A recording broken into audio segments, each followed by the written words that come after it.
ازيكم؟ اخباركم ايه؟ النهارده هنعمل قراءة كده سريعة عشان ناخد الاسئلة بتاعة المنتدى، هتبقى في اخر القراءة.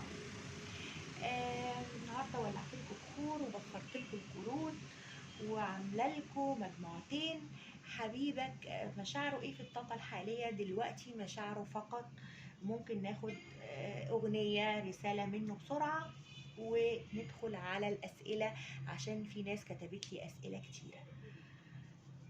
عندنا مجموعتين. مجموعة الحجر الاخضر ده اسمه طحلب العقيق، طحلب عقيق اخضر اهو، طحلب عقيق اخضر، هو لونه اخضر كده ماشي. او بحروف اسم الشخص اللي في بالك، هسيبها لك في الديسكريبشن بوكس وفي اول تعليق مثبت. او حجر الاباتايت الازرق ده، حجر الاباتايت الازرق ده لونه ازرق اهو، لونه ازرق. او بحروف اسم الشخص اللي في بالك، برضو هسيبها لك في اول تعليق مثبت وفي الديسكريبشن بوكس. وعايزه اقول حاجه، ان القراءه يا جماعه قراءه عامه، خد ما لك واترك ما ليس لك.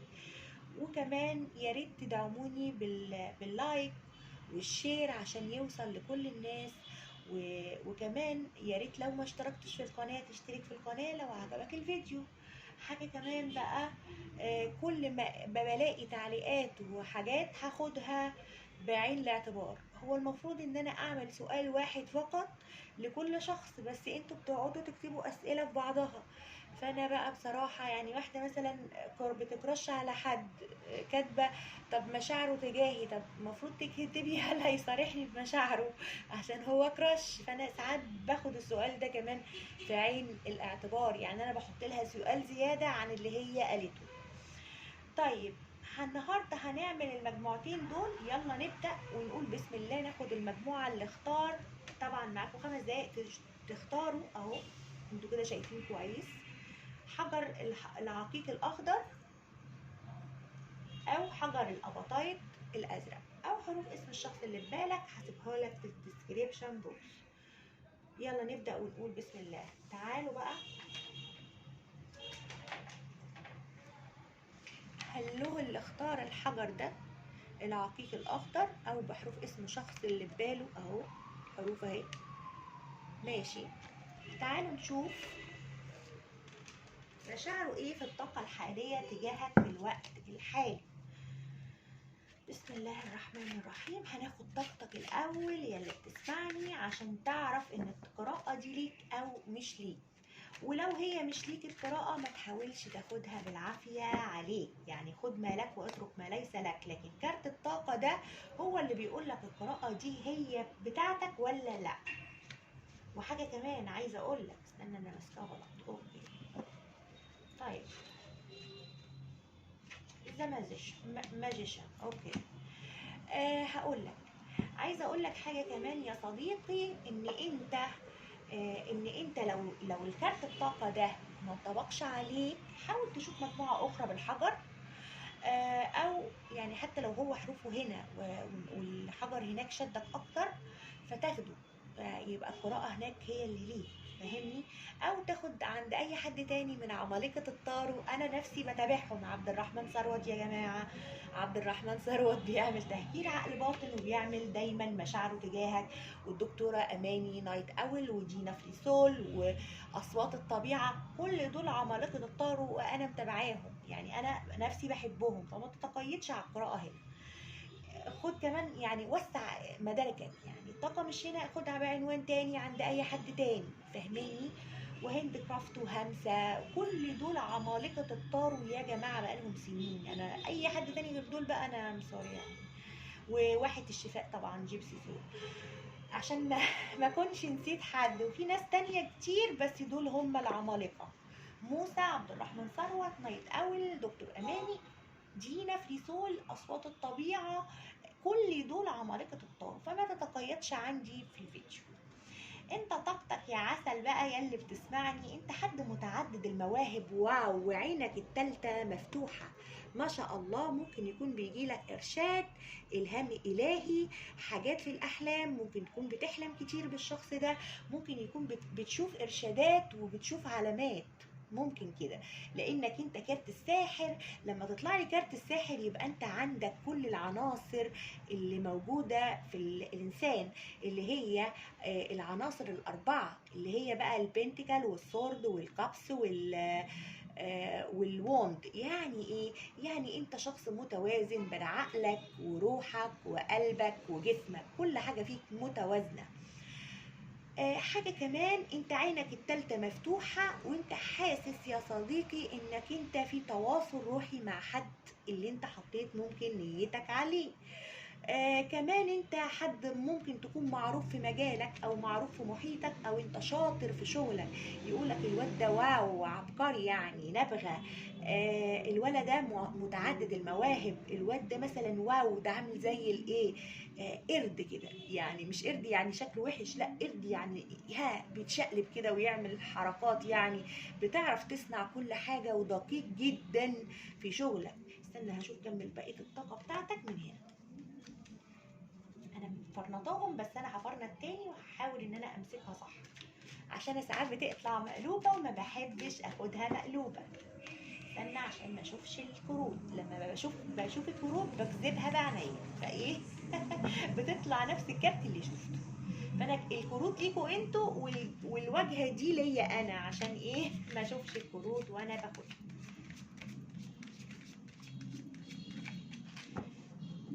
طاقتك يا اللي بتسمعني، لو واو انت حد مريت بصفحات روحيه كبيره في حياتك، مريت بصحوات روحيه، بقى عندك فكر وتنوير غير اي حد تاني في محيطك. ممكن تكون كمان كل فترة كده بتنعزل، بتاخد جنب، بتقعد لوحدك، تراجع نفسك، تقيم حياتك، تقيم علاقاتك. ممكن تكون كمان بتعمل تقييم تنظيف لعلاقاتك، مثلا اللي مش ما بقاش يخدمك في حياتك بتشيله من حياتك. انت حد كان من الاول حد روحاني جدا، حد روحاني، حد مستبصر، حد ليك في علوم الطاقة، علوم الروحانيات. ممكن تكون بتدرس طاقة، بتدرس علاج بطاقة الريكي، بالطاقة الحيوية، بتعمل مديتيشن. ممكن كمان بتكون بتقرا تارو، يعني انت ممكن تكون بتقرا تارو او بتتفرج على تارو كتير، فانت عندك تطور ووعي ذاتي يا صديقي. طيب ناخد هو بقى ثانية واحدة، ناخد طاقته هو الثري اوف كابس. واو، هو دلوقتي ممكن يكون قاعد منشغل عنك، ممكن يكون حاسس انه بيفضل حد عليك، او هو عنده طرف ثالث، او هو متزوج بالفعل. ممكن تكون حطيت نيتك على حد متزوج يا صديقي، لكن انت شكلك كده يعني اعزب، قاعد لوحدك. ممكن تكون انت سنجل وهو متزوج، او انت متزوج وهو سنجل، يعني ساعات الطاقة بتنعكس على حسب طاقتك، خدها. ممكن يكون هو مشغول مع أصدقائه دلوقتي، ممكن يكون بيكلم ناس كتير على الإنترنت وتشوفه أونلاين مثلا. ممكن كمان يكون انت حاسس انه دخل طرف تالت عليك، او انت حاسس انه هو خلى العلاقة دي في اطار الصداقة. طب ناخد من هنا لطاقته تاني. طب هقول لك بقى، هو بيبان لك كده انه هو ايه، انه هو يعني قاعد فرحان وسعيد مع اصدقائه، انه بينزل ويمرح، ممكن دي الصورة اللي بيبينها لك، لكن هو ممكن يكون تعبان جسديا دلوقتي، او بيمر بوعكة صحية، او ممكن يكون زعلان من حاجة حصلت بينكم ولسه شايل اثرها في نفسه. طيب دي لو طاقتك وطاقة حبيبك، يا ريت تكمل الفيديو معايا. ناخد طاقة العلاقة. الكوين اوف كابس، الحب هنا حب متبادل، بس حب لا مشروط. هتسألوني يعني ايه حب لا مشروط؟ يعني حب الام والاب كده، ما تبقاش عارف انت بتحبه ليه، ولا هو عارف هو بيحبك ليه، والحب ده ممكن يكون حزين شوية. انا شايفة كاسها الى حد ما مفتوح او هو عليه حاجه مغلقه، يعني حاسين العلاقه دي فيها عوائق كتير، ممكن يكون في بينكم اختلافات كبيره، فانتوا حاسين ان انتوا مش عارفين تتحدوا او مش عارفين تتجوزوا او مش عارفين تشوفوا بعض، او في عائق هنا، في عائق. وفي ممكن يكون يعني بينكم بلاد، بينكم بحار، بينكم حاجات، بينكم مسافات، لان هنا عندي طاقه البحر اهو يعني طاقه المسافه او الطريق. طيب ممكن انتوا الاتنين حاسين ان مفيش امل في العلاقه دي، انتوا الاتنين حاسين، لان دي طاقه العلاقه، انتوا الاتنين حاسين ان مفيش امل في العلاقه دي، بس انتوا بتحبوا بعض حب متبادل، التو اوف كابس. يعني عايزه اقول لك ان هنا الحب متبادل يا صديقي، يعني ما تقولش ده هو عنده طرف ثالث، ده هو منشغل عني في حاجه ثالثه، ده هو بيلعب مع اصحابه، لا، هو بيبين لك الصوره دي، لكن هو في الحقيقي الصوره دي مطعون ومغدور من قلبه يعني. طيب عايزه اقول لك حاجه كمان، ان انت دايما ان الحب هنا متبادل، وشايفك توأم روحه، او انت حاسس بتواصل روحي مع الشخص ده، لان طلعت في كارت الماجيشن، فانت حاسس ان هو السولميت بتاعك، وهو كمان عنده نفس الاحساس. تمام. طيب تعالوا نشوف بقى هو مشاعره في اللحظه الحاليه، مع ان مشاعره طلعت في طاقه العلاقه. اوكي، ذا امبرور، الايت اوف كابس، الايس اوف سورد، البرنسس اوف بنتيكل. بحب الصوره دي قوي يعني. هاخد لك كارت كمان يبقوا 5، التو اوف واند. واو. بص بقى يا سيدي، هو اصلا بان في مشاعره ان الحب متبادل، هو هنا في طاقه العلاقه الحب متبادل، بس هقول لك على حاجه، الحد اللي انت بتحبه ده حد غيرك تماما، ممكن يكون عكسك تماما. انت شخص يلي بتسمعني روحاني جدا، بتعرف عندك مواهب متعدده، وممكن تكون بتشتغل في علوم الطاقه وعلوم الروحانيات، وممكن تكون بتقرا طارو، وممكن تكون بتقراه هو نفسه وهو مندهش كده، عشان كده هو دايما مصدر لك الوش الخشب، ان هو حد متحكم، حد مسيطر، حد مثلا على طول مسيطر على انفعالاته، وهو برضو مشهور في محيطه، وله هيبة وله قيمة في محيط اللي هو فيه. وحاجة كمان ممكن يكون متزوج، يعني انت ممكن تكون حطيت نيتك على حد متزوج يا صديقي. عايزه اقول لك كمان ان هو حد ماشي بالعادات والتقاليد والاصول، يعني لو انت اللي متزوج يا اللي بتسمعني وهو مثلا متزوج، هو عمره ما هيقدر يعمل اي حاجه تانية غير بالعادات والتقاليد، لا اما تنفصل انت وتتزوجه عشان تبقى هو زي ما الكتاب بيقول، لا اما لو انت المتزوج وهو سنجل مثلا، او لو انت متزوج وهو متزوج، هو ماشي برضو بالعادات والتقاليد، عشان كده دايما هو بيسيطر على نفسه، بيسيطر على غرايزه، بيسيطر على انفعالاته. ذا امبرور يعني حد ماشي زي الكتاب ما بيقول، ما بيحبش الغلطات، وحد مستقيم وذو هيبة وذو مركز. مشاعره دايما متأرجحة، دايما بيحس، هو اللي حاسس ان هو دايما بيهرب من العلاقة، او انت بتهرب منه من العلاقة، دي مشاعره. الايت اوف كابس انه دايما بيهرب، او حد فيكم بيهرب من العلاقة. مشاعره دايما بيحس بتواصل روحي كبير، بيحس دايما ان هو على صلة روحية بيك، ممكن يكون هيكلمك قريب، ممكن هيكلمك بعد القراءة دي مثلا. بيحس كمان انك انت بتيجي كده في افكاره فجأة وتقلب له مخه، يعني ممكن يكون قاعد بيكتب لك تلاقيه يلاقيك انت بتكتب له، يعني في تواصل روحي هنا بشكل عميق بطريقة بشعة. احساسه كمان ان هو عايز يتزوجك، او عايز يعمل معاك شراكة، ممكن تكون تعملوا شركة سوا وتكون شراكة مادية مثلا، او بيحس ان انت لو انت سنجل وهو عايز يكمل نص دينه معاك، او يكمل العلاقة بينكم بالارتباط، لانه هو شخص عارف قيمتك كويس ومقدرك يا صديقي. دايما بيبص عليك الشخص ده، دايما بيحس ان حواليك ناس كتير، ان انت حد بقيت مشهور قوي، ان انت متعدد المواهب، ان انت ساحر الناس كلها، وان انت شخص ذو حكمة. بيحس عنك كمان ان هو، يعني هقول لك ايه، ان انت مختلف عنه في الفكر. يعني ايه بمعنى مختلف عني في الفكر؟ يعني ايه يا جماعة الحتة دي؟ يعني افرض انا شخص روحاني كل اللي بحسه بعمله، هو شخص مادي كل اللي بيحسه ما بيصدقوش بيكتمه. فمثلا هو حد مسيطر، انت حد لا، open minded، انت حد متفتح العقل، عندك حكمة، بتمشي بحدثك. هو لأ، هو عنده 1+1=2، انت عندك 1+1 عادي ممكن ما يساووش 2. فاهميني؟ عايزاكم تفهموا الحتة دي كويس. دي مشاعره في اللحظة الحالية. طب تعالوا ناخد الاسك انجل هنا، هتقول لنا ايه في علاقة بتاعتك. هاخد كارت ليك انت وكارت ليه هو. دي جات لي مع انها في الاسك انجل، يعني المفروض دي تبقى الرومانس انجل. بيقول لك ريكونسيليشن، يعني في رجوع للمنفصلين يا جماعه، في رجوع للمنفصلين. هي جات لي كده مع ان الكروت دي مش دي، يعني فاهميني؟ طيب هاخد لك انت كارت وهو كارت.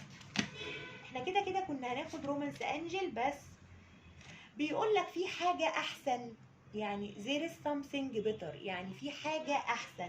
ممكن إن أنت تكون بتعامله بطريقة معينة، ففي طريقة أفضل إنك تعامله بيها، أو أنت عندك حاجة تانية فبيقول لك في حاجة أحسن من الشخص ده. فاهمني؟ أو ممكن يعني بيقول لك في طريقة معاملة أحسن للشخص ده، يعني ممكن تعامله بطريقة تانية غير دي. عموما هو هيرجع لك لو انتوا منفصلين، لان شخص من الماضي يعود اليك. طيب كارت ليه هو بيقول في سلام في العلاقة دي دلوقتي، يعني هو هيعمل معاك اتفاق وسلام، عشان كده هو جالك رجوع، اتفاق وسلام في العلاقة دي ان شاء الله. طيب تعالى نشوف من الرومانس انجل اللي الكارت اللي وقع ده. كارت ليك انت، اوه ماي جاد، ترو لاف. بيقول لك الحب ده حب حقيقي، يعني صدق نفسك ان العلاقة دي فيها تبادل، تبادل في الحب، يعني حب متبادل مش حب من طرف واحد مثلا. بيقول له هو واو، ان هو عنده شغف، بيقول له الشغف، هو عنده شغف جامد عليك، شغف جامد. ممكن يكون عنده شغف جسدي، ممكن. عشان كده دايما عرفت ليه دلوقتي هو بيخفي مشاعره. عرفت ليه؟ لانه هو دايما في ديسيبشن هنا، يعني حد فيكم لابس ماسك على التاني، فهو في اخفاء، ممكن يكون بيخفي عنك مشاعره دايما وماسكها وما بيرضاش يعبر عن مشاعره، عشان كده انت بتحس انه هو لابس ماسك. تمام. طيب هناخد الابراج. ايه هي الابراج عشان نقول الابراج دي يا جماعه؟ لو حد لقى برج وبرج حبيبه فبيحس ان القراءه ايه هي صح، ولكن عايزه اقول لكم ان هو ما تتقيدوش بالابراج، خدوا بتفاصيل القراءه. الماجيشن ده برج القوس، الهيرمت ذا هيرمت برج العذراء. خد معاك العذراء، ممكن تكون انت قوس او عذراء يلي بتسمعني. الكوين اوف كابس برج السرطان، دي كانت في طاقه العلاقه. التو اوف كابس انا بشوفه جوزاء يعني، او هنا طاقات مائيه. حوت سرطان عقرب، طاقات مائيه تاني صوت حوت سرطان عقرب. طاقات هوائيه ميزان دلو جوزاء، يعني ممكن تكون حد فيكم دلو حد جوزاء كده يعني. الامبرور برج الحمل، ممكن يكون هو برج الحمل. الايت اوف كابس ممكن دي طاقات مائيه، سرطان حوت عقرب. الايس اوف سورد طاقات هوائيه ميزان دلو جوزاء. الطاقات الهوائيه هنا والمائيه كتير جدا. الطاقه الترابيه كوين البرنسس اوف بنتيكل، البرنسس اوف بنتيكل، او ماي جاد. ان هو هقول لك البرنسس اوف بنتيكل ده هو عامل النور يا جماعه. عايزه اقول لكم حاجه، انك انت ان هو كمان عايز في مشاعره انه يقدم لك حاجة، يقدم لك مساعدة، يقدم لك عرض، يقدم لك حب، يقدم لك اعتذار لو انتوا مبتعدين. انا نسيت اقول الحتة دي في البرنسس اوف بنتكل بس جات لي دلوقتي. المهم دوت برج العذراء، خده معاك في سكة حياتك او برج الثور. التو اوف وند اخيرا طاقات نارية هنا، قوس حمل اسد. كنت عايزه اخد لكم ايه اغنيه منه، ثانيه واحده، وممكن اخد لك منه رساله. استنى نفرنطهم الاول.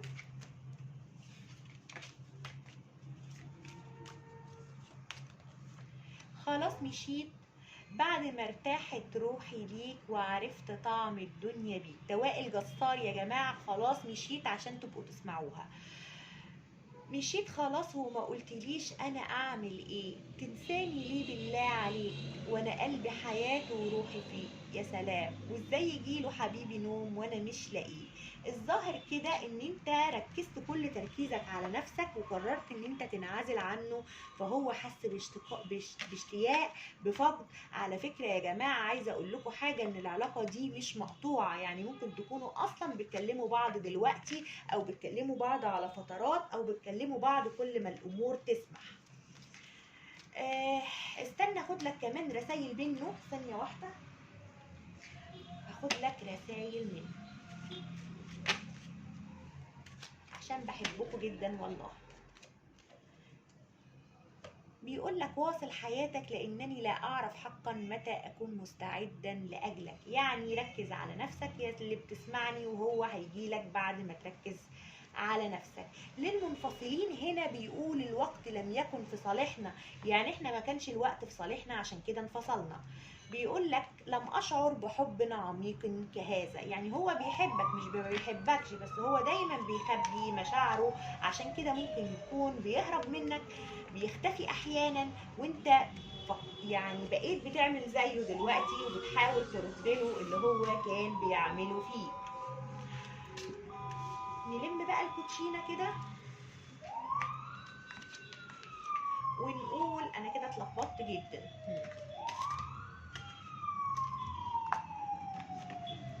انا قلت كل الطاقات يا جماعه والابراج.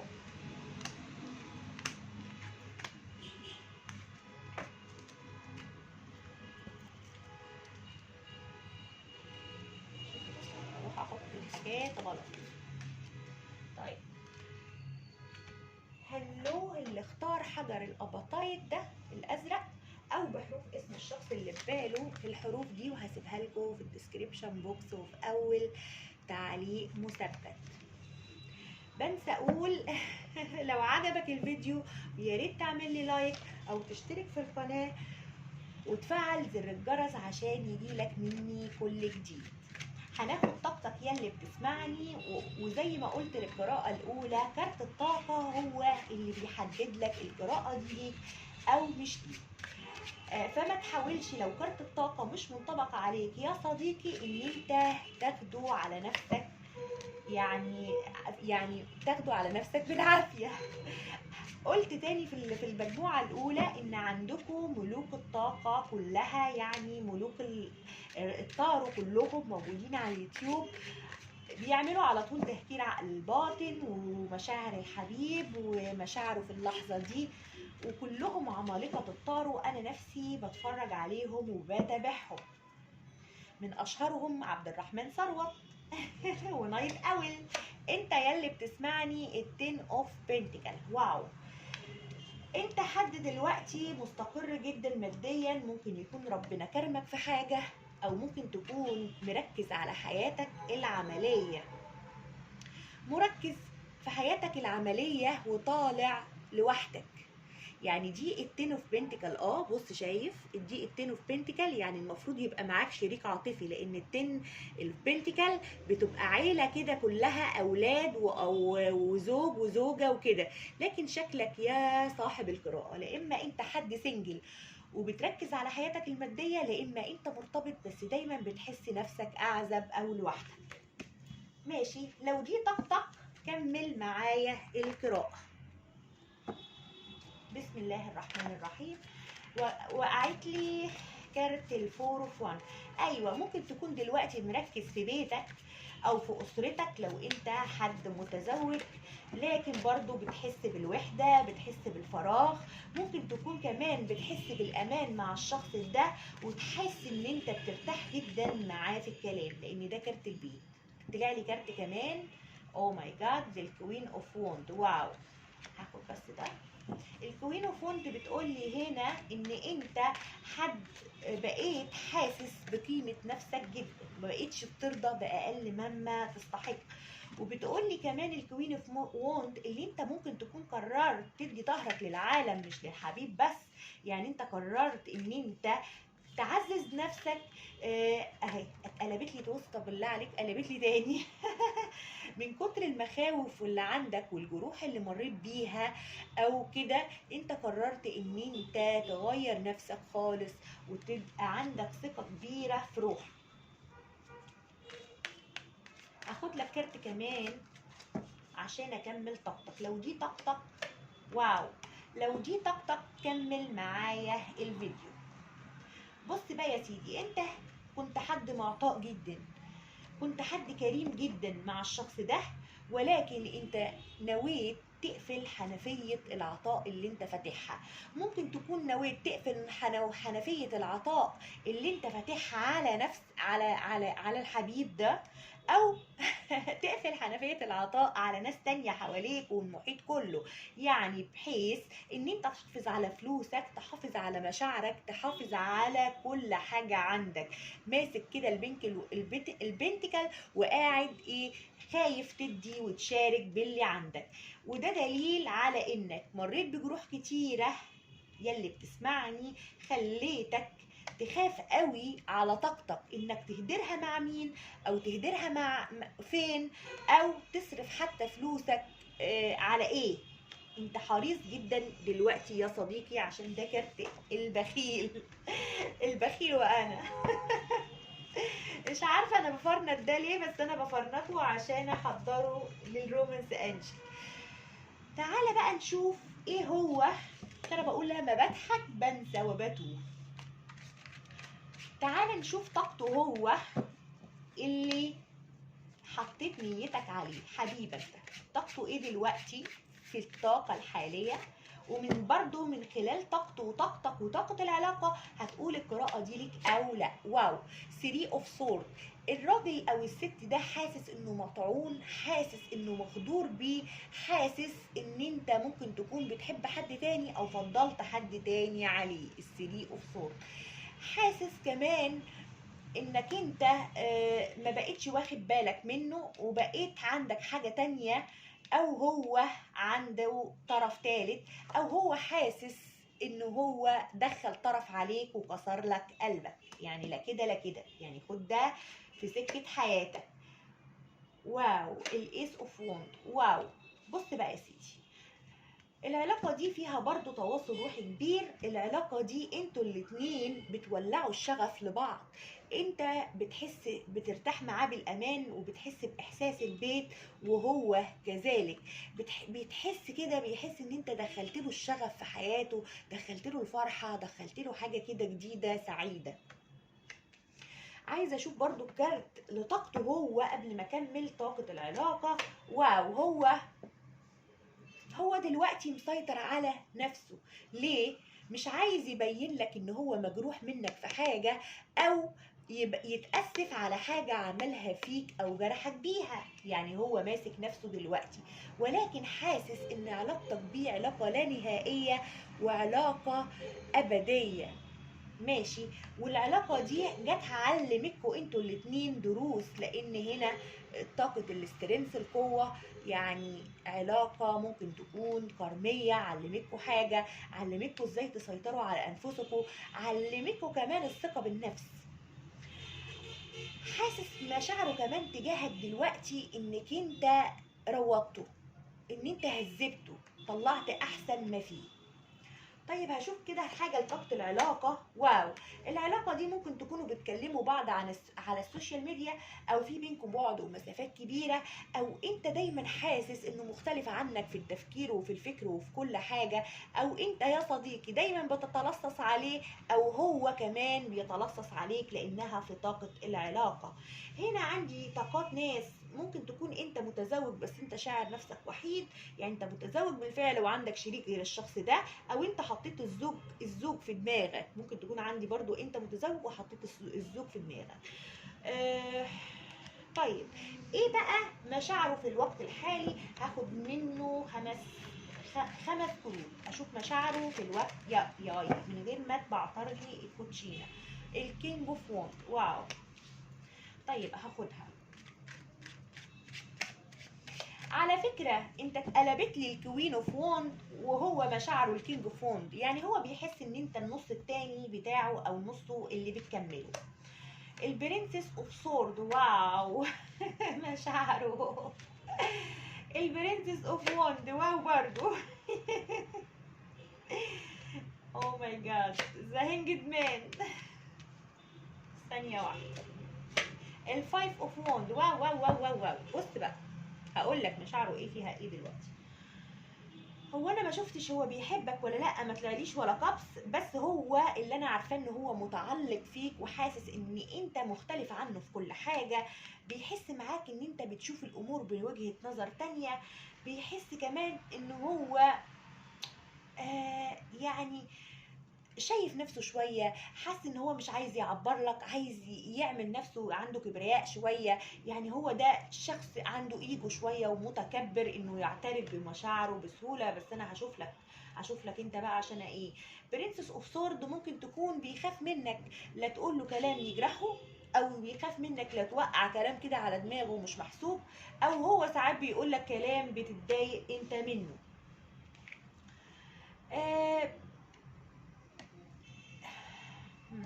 الشخص ده يعني كرامته وكبرياءه عاليين لدرجة انه هو مش عايز يقول لنا مشاعره، بس اللي احنا عارفين انه هو شخص متعلق فيه.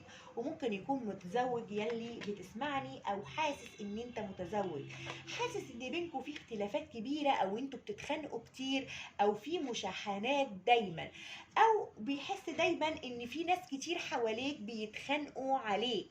يعني انت ممكن تكون حواليك ناس كتير، حد معروف حد مشهور، وهو بيشوف الناس هتتهبل عليك، وان هو مش قادر يدخل في تحدي او صراع عليك. فاهمني؟ طيب انا عايزه اشوف ليه البرنسس اوف سورد دي. هو تقريبا بيخاف يعبر لك عن مشاعره، ودايما عامل قناع البرود والجفاء والجمود ده عشان يبين لك ان هو حد صارم حد قاسي، لكن هو علمك من جوه حنون جدا، لان طاقه الاسترنس في طاقته. حد دايما متحكم في نفسه، حد دايما مش بيحب يعبر عن حاجة، حد دايما قاعد مكانه ما بيحبش يعمل خطوة بسهولة، وممكن يكون بيركز على شغله، وممكن يكون متزوج هو كمان، وانتوا الاتنين في علاقة رباعية، او انت حطيت الزوج ده في نيتك. يعني ممكن تكون انت متزوج الشخص ده بالفعل، وهو دايما يبين لك انك انت عادي بالنسبة له، انك انت يعني انك انت ممكن يقول لك كلام قاسي يضايقك. ممكن كمان بتحس ان هو بيحب عمله اكتر منك، يعني لو هو زوجك. طيب تعالى نشوف الاسك انجل هيقول لك ايه في العلاقه بتاعتك. كارت ليك انت وكارت ليه هو. كارت ليك انت بيقول لك خلي عندك مساعده للناس، او خلي كمان اصدقائك يساعدوك. يعني انت لو محتار بشأن العلاقة دي، ممكن تستشير حد خبير في العلاقات الروحية او العلاقات الصعبة المعقدة. هو بيقول لك كده، بيقول له هو خليك ايجابي. يعني بيقول لك بيقول له هو فكر بايجابيه، لان فعلا مشاعره بتقول ان هو شايف الاختلافات اللي بينكم، شايف دايما ان انتوا بتتشحنوا بتتخانقوا، بتعملوا حاجات تقولوها لبعض، ممكن تكون بتقولوا كلام سليط لبعضكم انتوا الاتنين مع بعض، وممكن تكون يعني حاسس باختلافات كبيره عنك، فبيقول له يعني خليك يا عم ايجابي، في ايه اللي حصل يعني. طيب تعالى اخد لك من الرومانس انجل كارت ليك وكارت ليه وكارت للعلاقه، عشان ندخل على اسئله المنتدى. كارت ليك انت بيقول لك pay attention to the red flag، يعني بص يا صديقي للعلامات الحمراء، لو في اختلافات بينكم حاول تحطها في عين الاعتبار، يعني بحيث ان انت لو علاقتك صعبة معقدة، هو متزوج انت متزوج ومش هتعرفوا تتزوجوا، فانت حاول تبص للصورة الكبيرة وتبص للعلامات الحمراء اللي موجودة في العلاقة.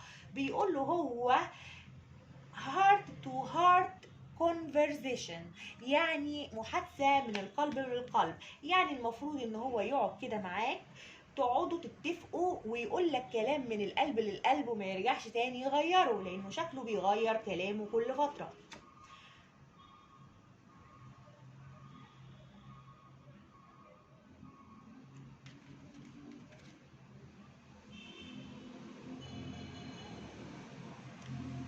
بيقول لك تاني، يا سبحان الله طالع لك تاني كارت pay attention to the red flag. واو، يعني الكارت ده بيقول لك pay attention to the red flag، والكارت ده بيقول لك pay attention to the red flag، يعني الاتنين.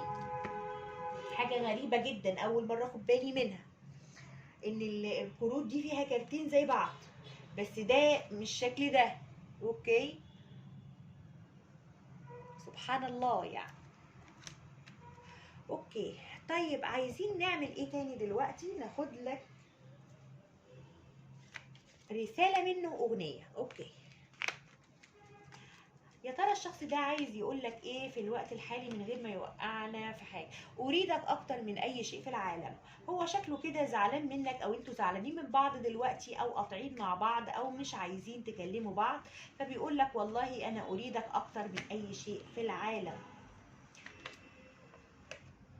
بيقول لك كنت اخبئ مشاعري الحقيقيه تجاهك، يعني هو بيعترف ان هو مخبي مشاعره، يعني عشان ايه ما نقعدش نقول ونهري كتير، هو معترف ان هو مخبي مشاعره عنك.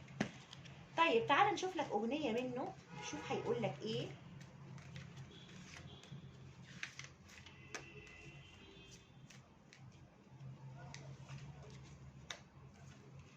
دي طلعت المجموعه الاولى.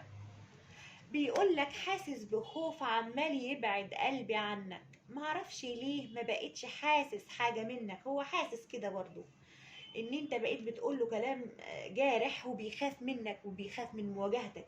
فبيقول لك وكتير بكون انسان غريب وانا جوه حضنك، وبشوف كلام في عينيك ملوش غير معنى واحد، ان النهاية بينا جاية. عايزة اقول لك ان هو فعلا بيبص العلاقة بطريقة سوداوية، عشان كده الاسك انجل قال له يعني حاول تبقى ايه بوزيتيف شوية. طيب لو عجبك الفيديو يا ريت تعمل لي لايك، وما تنساش تفعل زر الجرس عشان يجيلك مني كل جديد. وعايزه اقول لكم الابراج اللي انا بقولها هنا دلوقتي ممكن تكون برجك انت او برج حبيبك.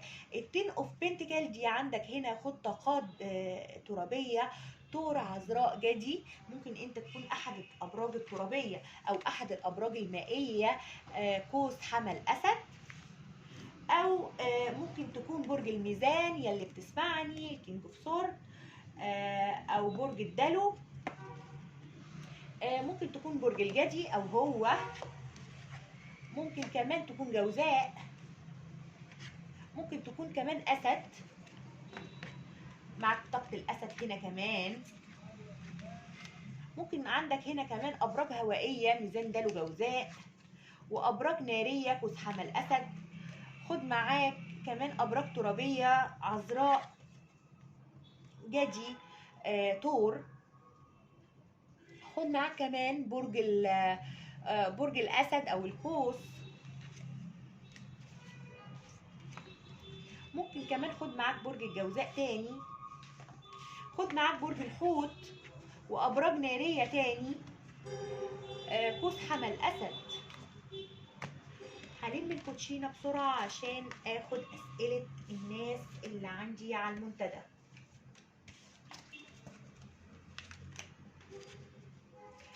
واقول ان انا هعمل قراءة صغيرة وتطلع القراءة طويلة، مش عارفة ليه.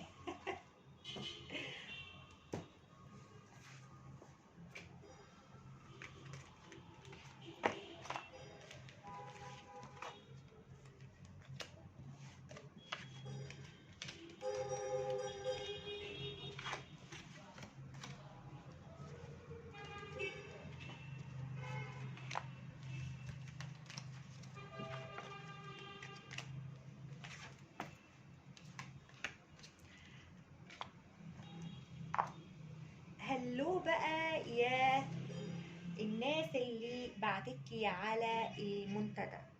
معانا دلوقتي أول سؤال جالي من أنثى برج الجدي: هل في رجوع وتصالح قريبا مع رجل الجدي؟ أنثى برج الجدي دي حرفها دي، حرفها دي، ماشي. هل في رجوع مع رجل الجدي؟ هل في محبة صادقة؟ مشاعره تجاهي هل يستاهل الانتظار؟ ده كل ده سؤال يا دي، حرام عليكي. ماشي، انا هاخد لك من هنا طاقتك اهم حاجة يا انثى برج الجدي. اهم حاجة تطلع طاقتك دلوقتي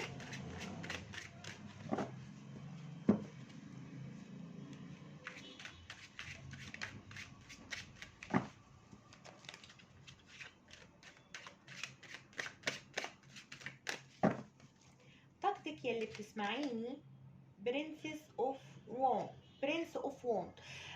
طيب، يعني انت حد جميل جدا يا انثى برج الجدي، حد واخد باله من شكله ومظهره وجماله، وحد كده ناري متحرك، يعني حد كده واو، كله انوثه وجاذبيه، كلك طاقه، كلك حيويه يا انثى برج الجدي يلا حرفك دي. ركزي معايا. كمان انت دلوقتي حاسه ان انت عايزه تروحي تكلمي الشخص ده، انت حاسه ان انت عايزه تروحي تقولي له حاجه، تروحي تكلميه، تبداي معاه بكلام، عايزه كده تندفعي عليه بسرعه وتكلميه، وممكن تكوني دلوقتي بتراقبيه كمان. ماشي، هاخد لك كمان طاقتك من هنا.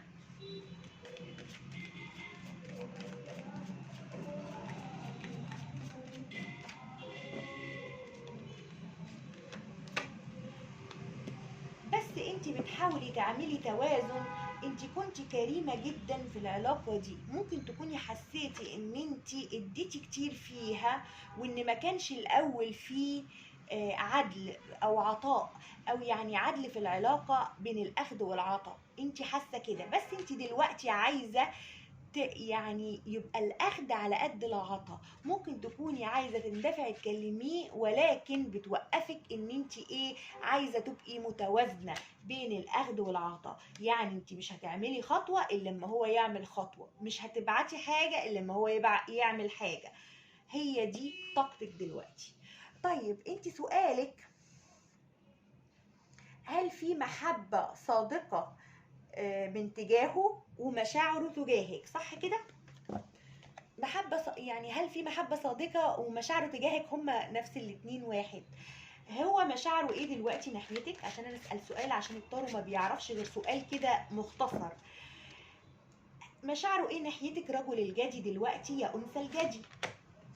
واو، هو حاسس ان هو مفتقدك جدا، وحاسس باختلافات كبيرة عن بعض، ممكن تكونوا فعلا مش متباعدين دلوقتي، واخد استراحة، واخد هدنة بعيد عنك، ممكن يكون حاسس ان انتوا اتشحنتوا كتير او اتخانقتوا كتير الفترة اللي فاتت، فبيحاول يستريح شوية.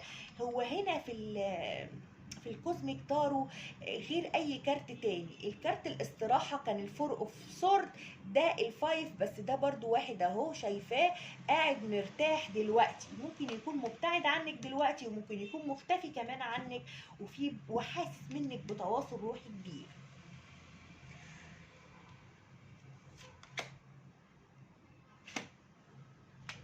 هو دلوقتي مشاعره كلها موجهة على الشغل، هو حد عملي، هو حد عقلاني، بيفكر دايما في البنتكل. الايت اوف بنتكل ده ممكن يكون حد بيشتغل بحاجه بايده، ممكن تكوني بقى انت حاطه في بالك دكتور، او حد بيدي حقن، حد بيعمل حاجه بايده، حد بيطبخ، حد بيصنع حاجه معينه، او بيشتغل كتير بايديه، ممكن يكون محاسب في بنك، يعني فهماني. هو دلوقتي مركز كل تركيزه على شغله. مشاعره ايه تجاهك؟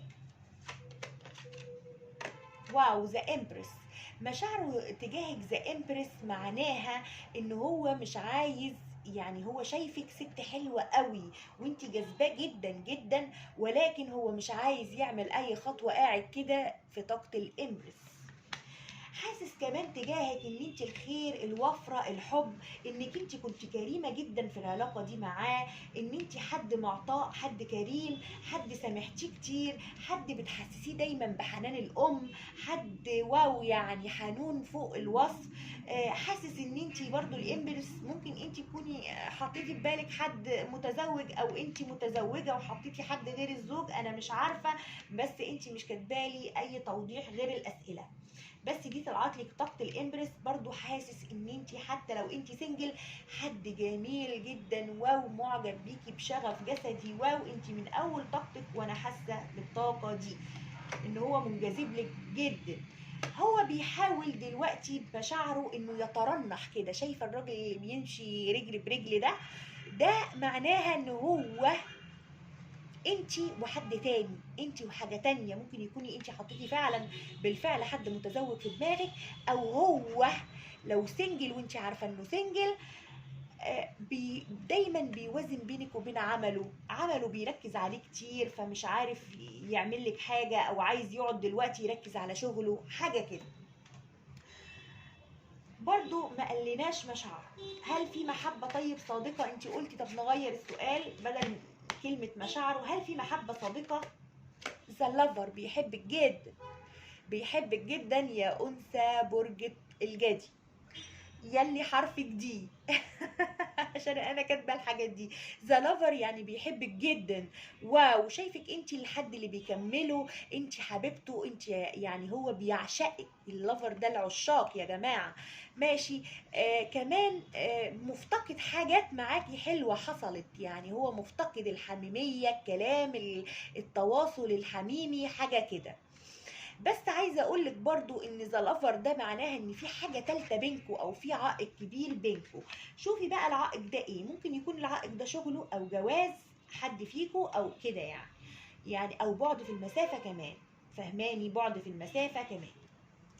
طيب انت بتقولي هل في محبه صادقه؟ قلنا ذا لافر. طيب هل مشاعره تجاهك، هل في محبه صادقه؟ هل يستاهل انتظار؟ هشوف لك من هنا من كروت الاسك انجل، هتقول لك يستاهل او لا يستاهل. وهشوف لك كمان رومانس انجل من عندي انا كمان.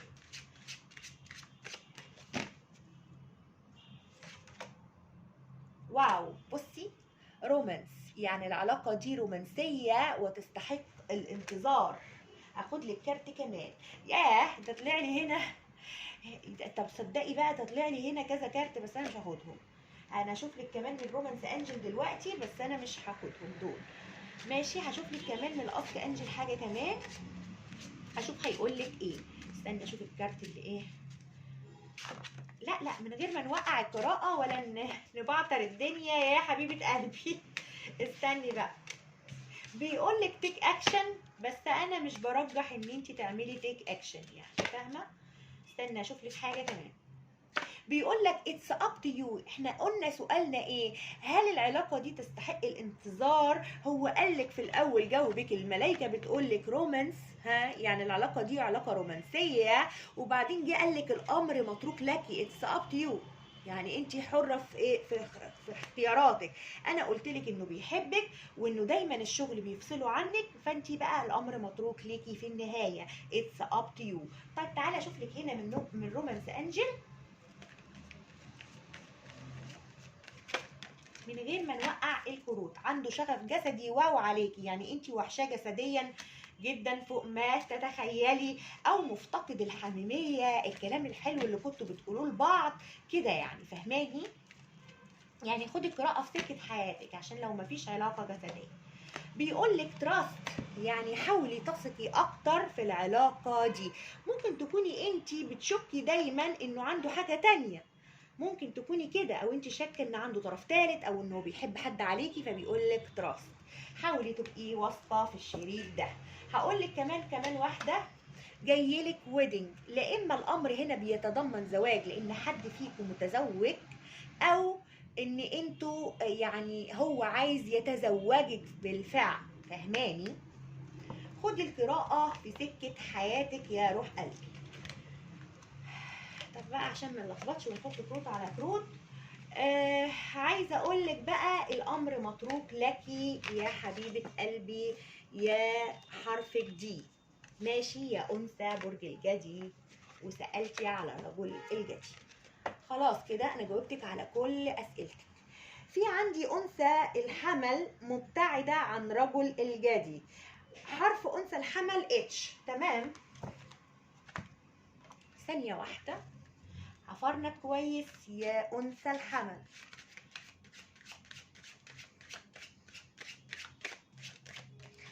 قلتيلي انا انثى برج الحمل مبتعدة عن رجل الجدي، عايزة تعرفي طاقته تجاهك دلوقتي، ماشي؟ ضفتلك كمان عشان انتوا قلتيلي انتوا متباعدين، ضفتلك كمان سؤال من عندي، هل في رجوع؟ عشان انتي كاتبالي ان انتوا متباعدين، فانا رحت ضايفه سؤال من عندي، وهاخد لك برضو اسك انجل ورومانس انجل وهدلعك اخر دلع. انا بحب الناس اللي بتدخل عندي في القراءات وبيدعموا دايما عايزه اقول لك انه مفتقدك جدا جدا جدا، مفتقدك قوي قوي قوي، حاسس يعني بصي بقمه الفقد والاحباط. انا هاخد لك برضو طاقتك دلوقتي. زمون، انت ممكن تكوني عندك مخاوف كبيرة انه ما يرجعش، عندك كمان مخاوف كبيرة انه هو بيكون عارف حد تاني، كمان بيجيلك كده هواجس في عقلك، ممكن تتصوري تصورات غير واقعية يا أنثى برج الحمل. ممكن كمان بتحسي بتواصل روحي كبير بينك وبين الشخص ده، ممكن تكوني بتشوفيه في الأحلام أو بتحلمي بيه دايما، أو بتحسي بحاجة كده فجأة ان انت قاعدة مثلا فرحانة تلاقي نفسك اتنكدتي فجأة كده فتحسي ان هو طاقة منه كده يعني. عايزة اقولك كمان ان انت ممكن تكوني دلوقتي مختفية عنه، مش مبينه له حاجة عنك، يعني انتوا فعلا متباعدين.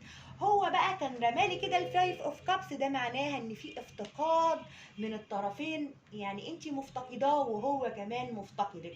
هو بقى الايس اوف بنتكل، بصي بقى هو دلوقتي عنده بدايه جديده، لا اما في شغله، هو رجل الجدي صح وانتي انثى الحمل، ركزي معايا حرفك اتش، ماشي؟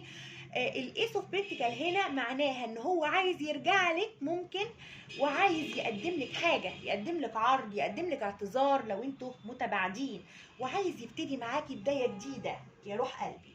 بصي بقى عايزه اقول لك كمان انت بتقولي لي مشاعره تجاهي صح؟ انت قلتي طاقته تجاهك، لكن انا عايزه اخد لك مشاعره تجاهك دلوقتي، ماشي؟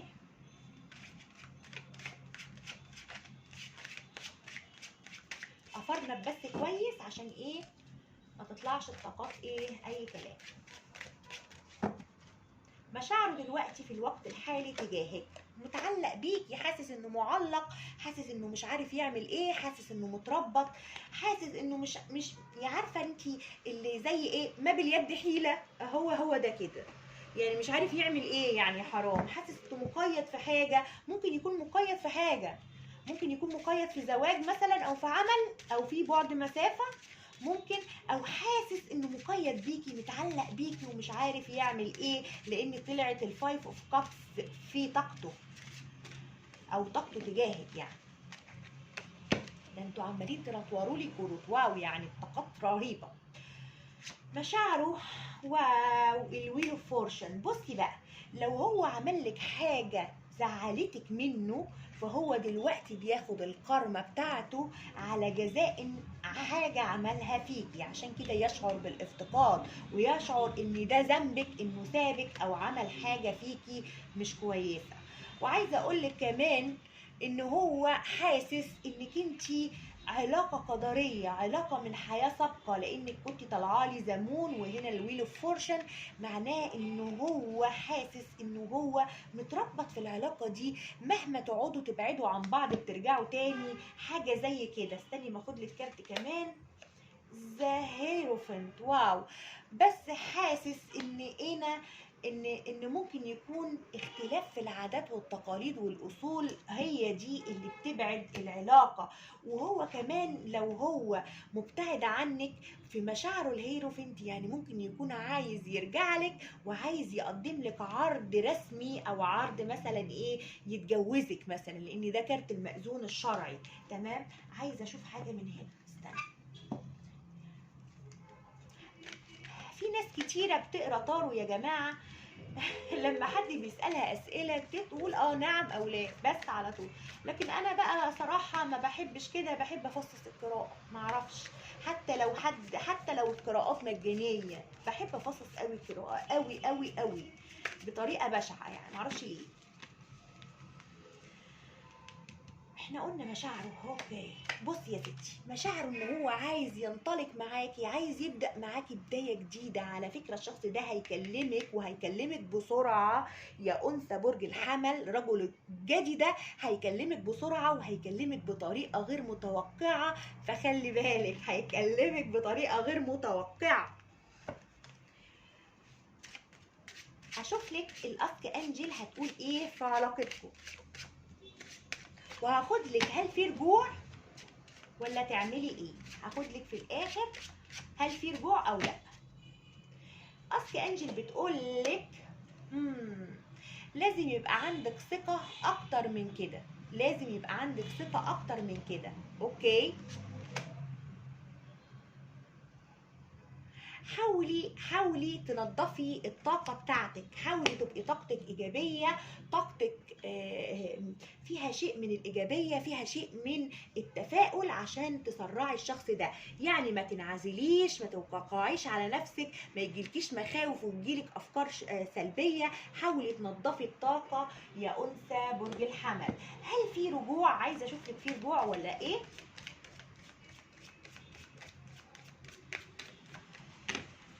هو انا شفت في طاقته ان هو عايز يجيلك يقدم لك عرض، بس انا برضو عايزه اتاكد. ولو انت سنجل وهو سنجل، عايز انت يتزوجك، لانه حاسس ان انت الحد المقدر ليه، حد اللي بيكمله، حد اللي فاهمه. وهو كمان لو عمل لك حاجه وهو اللي عمل الانفصال ده، او هو كان السبب، هو خد جزاؤه على اللي عمله وحاسس بافتقاد شديد. هل في رجوع؟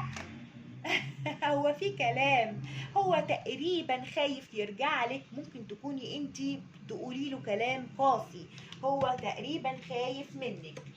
بس في رجوع، هيتشجع وهيقدم لك كمان كاس الحب، وهيقول لك بيحبك، انه بيحبك وبيحبك جدا وانك وحشاه قوي. عايزه اخد لك من الرومانس انجل، واخد لك كمان رساله منه. عارفه ليه هاخد لك رساله منه؟ عشان انتوا متباعدين.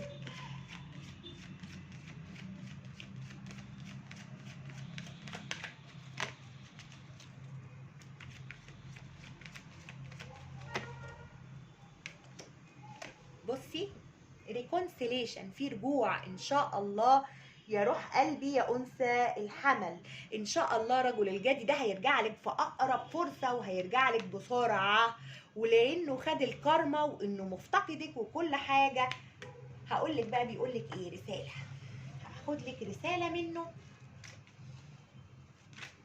من غير ما يقلب لي الكروت. بيقولك ايه يا ستي، هو عنده اصلا واو، يعني مفتقدك جدا. بيقولك ايه، اشتاق ان امسك يديك مرة اخرى، وعندما افعل لم اتركك تمضي ابدا، انت لي للابد، انت ابدي. هو فعلا حاسس ان العلاقة دي علاقة قدرية، وانه متربط فيها وعمال يلف فيها زي السيركل كده، واخده بالك؟ مربطاه انت يا انثى برج الحمل، برافو عليكي.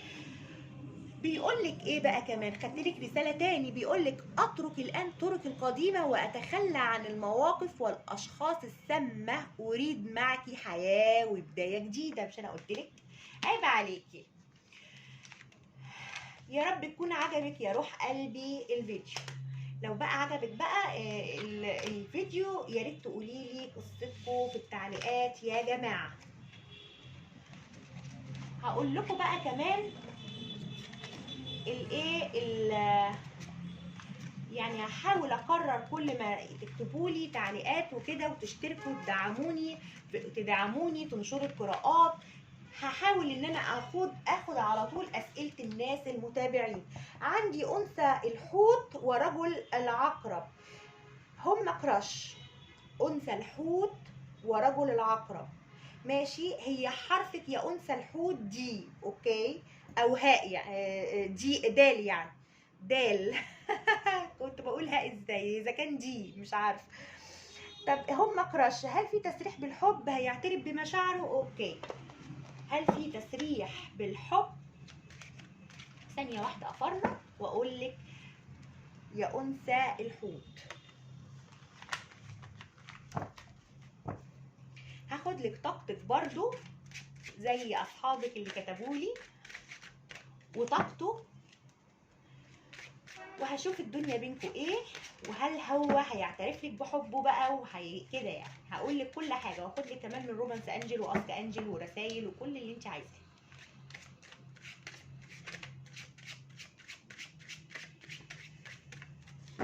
طاقتك انت، واو، الكوين اوف سورد. بصي بقى، بصي يا انثى برج الحوت اللي حرفك دي، انت ممكن تكوني حد صارم جدا، حد واو يعني ايه، اللي بيعمل لك حاجه او اللي بيجي على كرامتك ممكن تقطعي العلاقه وتسيبيه وتمشي، وحد صارم وحد دايما مصدره له الوش الخشب ومحسساه دايما ان العلاقه دي علاقه رسميه، ودايما بتبقي رسميه جدا مع الشخص ده، وقاسيه وصارمه، ماشي. طاقته هو السكس اوف بنتيكل، واو. هو دلوقتي حاسس ان هو، تحسي كده ان هو شخص كريم جدا وشخص متوازن جدا بين عقله وقلبه. عايزه اقولك ان الشخص ده شخص معطاء وكريم ودايما بيساعد الناس. ده رجل العقرب ده حد كريم جدا ومعطاء، وممكن يكون بيعمل صدقات، ممكن يكون بيعمل حاجات في السر انت مش عارفه عنها حاجه، تمام. طيب، هل في تصريح بالحب او هيعترف؟ هل في تسريح بالحب او هيعترف بمشاعره؟ الفور اوف كابس، واو. الجادجمنت، واو. هقول لك دلوقتي البرنس اوف سورد، اوكي. هقول لك حالا. طلعوا لي دول هاخدهم. بصي يا ستي، الحد ده او حد فيكم، لا انت لا هو، بتخافوا من فكرة الفقد، بتخافوا من فكرة الفقد، ماشي. ممكن يكون بيخاف لانت ترفضيه، ممكن تكوني اعلى منه لانك انت طلعتي لي بطاقه الكوين، فممكن تكوني انت اعلى منه ماديا او عندك كارير لنفسك او حياتك مستقره اكتر منه، فهو بيخاف من الرفض او يخاف يعبر لك عن مشاعره، لا تقولي له كلمتين فوق دماغه وتطيني عيشته، ماشي. فانت حاولي تبقي لينه شويه وما تحسسهوش بالطاقه الصد والرفض دي، تمام. فهو ممكن بيخاف من الرفض وبيخاف ان حد يرفضه، فممكن يكون بيقعد على جنب كده ومش مقابل عروض. بس هو، استني هقولك، دايما بيحسس نفسه ان هو خواف قوي وبيخاف على قلبه، يعني ممكن يكون عايز يقولك حاجه بس هو بيحاسب روحه دايما، فاهمه؟ وبيخاف من المحاسبه، يعني ممكن يكون كمان بيخاف منك انت تقولي له كلام، فاهمه؟ انت شكلك حد معروف في محيطك، حد مشهور، حد العين عليكي، فبيخاف. ممكن تكوني انت كمان بتظهري على السوشيال ميديا، حد ليكي هيبه، ليكي كلمه مسموعه، فهو بيخاف منك قوي قوي قوي. الشخص ده بيعمل لك الف حساب، الف حساب. يلي بتسمعيني يا انثى الحوت، بيعمل لك الف حساب. بس عايزه اقول لك حاجه، عايزه اقول لك انه هو ساعات بيحس ان علاقاتكم اون اوف، او هو العلاقه دي انت بتحسيها اون اوف، يعني شويه تتكلموا شويه ما تتكلموش، يعني شويه تتكلموا شويه لا. ممكن بيجي عليكي فجاه كده ويروح تاني يرجع يهرب لانه بيخاف من الرفض. ممكن انت بتكوني قايله له حاجه تضايقيه في كلمه يروح جاي تاني وهربان. بس عايزه اقول لك ان هو بيحس بتواصل روحي كبير معاكي، وبيحس بمشاعره انه دايما عايز يجذبك له، او انت بتعملي له تخاطر، انت قلقاه دايما، انت يعني شاغله مخه دايما، انت شاغله مخه يلي بتسمعيني. حاسس كمان ان هو يعرفك من حياه سابقه، او في بينك وبينه ذكريات، ممكن تكونوا اتربيتوا مع بعض او مثلا عرفتوا بعض من الطفوله، لان السكس اوف كابس ده اللي هو الباست لايف ريليشن شيب. هو انا بؤمنش بالحياه السابقه، ولكن انا بؤمن بنظريه الديجافو كده. يعني الديجافو ازاي؟ يعني هتقولي لي ازاي يا ليلي الديجافو؟ هقول لك يعني لما تشوفي حد كده لاول مره تحسي ان انت تعرفيه من زمان وان انت ارتحتي له، فاهمه؟ فهو بيحس معاكي بالاحساس ده لو انتوا فعلا مش متربيين سوا من الطفوله، فاهمه؟ او مش في بينكم ذكريات، او لسه تعرفوا بعض جديد، فهو حاسس ان هو ايه، يعرفك قبل كده. بس هو تقريبا انتوا تعرفوا بعض قبل كده من الطفوله، او متربيين سوا، او في بينكم حتى عشره وذكريات ومعرفه قديمه، او ممكن تكون بينكم صداقه. الايس اوف سورد هو عايز ياخد قرار، عايز ياخد قرار بايه بقى؟ استني بقى اشوف لك من هنا. خليكي معايا وايه، ما تقلقيش. انا نفسي اعرف مشاعره هو تجاهك، انا لازم اعرف عشان انا جالي فضول، فاهماني؟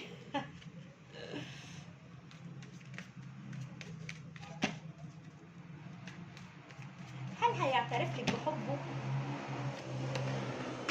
هو حاسس ان العلاقه دلوقتي ممكن تكونوا بتشتغلوا مع بعض وبتشوفوا بعض في العمل، ممكن كده، وفي بينكم ذكريات عشان كده. وممكن يكون حاسس انك انتوا تبداوها بالصداقه الاول، هو قصده كده. ثانيه واحده. بيخاف منك جدا، هو خايف يقرب على فكره. هو انت حاسس ان انت حاده، ان انت صارمه.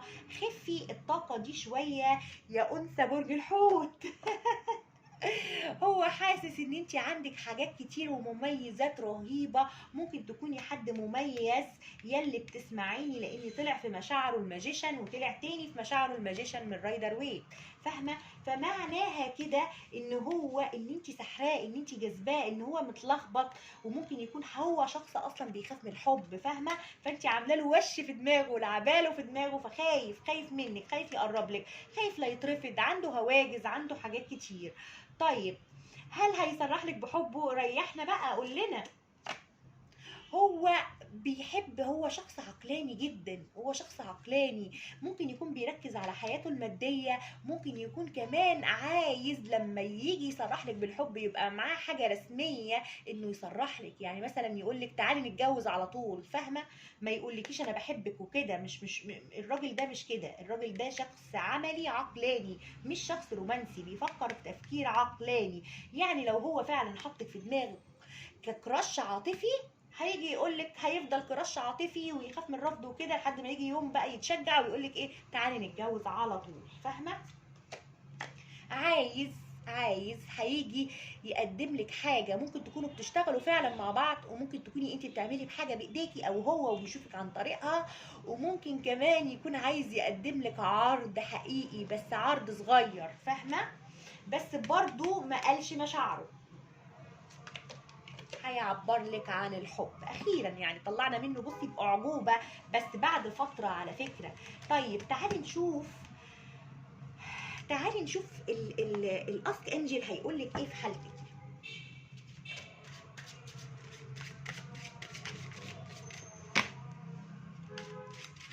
تعملي ايه مع الشخص الفظيع ده؟ بيقول لك نوت ذا رايت تايم، هو ده مش وقت مناسب على فكره، وانا حسيت كده لان هو لسه عنده حاجات، ممكن يكون كان بيحب حد قبل كده والحد ده غدر بيه، فبيخاف من فكره الحب وبيخاف قوي من الارتباط، ممكن يكون كده، ممكن يكون شايفك حد صارم فبيخاف منك برضه، فاهمه؟ فبيقول لك ده مش وقت ايه مناسب. بيقول لك with the next few months، يعني خلال الشهور يعني القليلة القادمة، فاهمة؟ يعني في الأيام، في الشهور القليلة القادمة هيحصل زي ما انا قلت لك كده هيعبر لك على مشاعره وممكن يعترف لك بحبه. طب تعالي نشوف رومانس انجل عايزه تقول لك ايه، وهاخد لك كمان رساله منه. ممكن يكون عايز يبدا معاكي صداقه الاول، وبعد كده بقى يجي يعترف لك بمشاعره ويقول لك يلا نتجوز. فاهماني؟ بيقول لك هو حاسس بالاختلافات، يعني في هنا اختلافات كبيرة في الدين، يعني ممكن تكونوا من جنسيات مختلفة، أو في بينكم بعد مسافات، ممكن تكونوا من جنسيات مختلفة وكمان أديان مختلفة، ممكن تكون عندكم كمان اختلاف في المذاهب أو في الأعراف، ممكن تكونوا دين واحد مثلا بس أنت مذهب وهو مذهب. عايزه اقول لك كمان ان الاختلافات اللي في الدين دي بتدل على ان الزوج الست هنا ممكن تكون حد مرتبط. فهماني؟ الانثى هنا عندها ارتباط، ممكن تكون كده كمان، يعني خديها في سكه حياتك. برضه بيقول لك بي اتنشن تو ذا ريد فلاج، بص للعلامات الحمراء. يعني لو انت علاقتك من العلاقات الصعبه هتفضل اون اوف، لان انا شفت كده في ديناميكيه العلاقه. فاهمه؟ فانت حاولي تشوفي الصوره كامله. ممكن يكون بيخاف من الحب، ممكن يكون عندك انت حاجه مرتبطه فيها، فهو ايه، حاسس نفسه انه يخاف يترفض، يخاف تقولي له حاجه انت مصدره له الوش الخشب، حاجه كده. لكن هو بيقول لك انت خارج المنظومه التي اتعامل بها مع الاخرين. يعني عايزه اقول لك ان هو بيعامل الناس بحاجه بطريقه، وبيعاملك انت بطريقه تانية، يعني انت حد مميز عنده او حد سبيشال. فهماني؟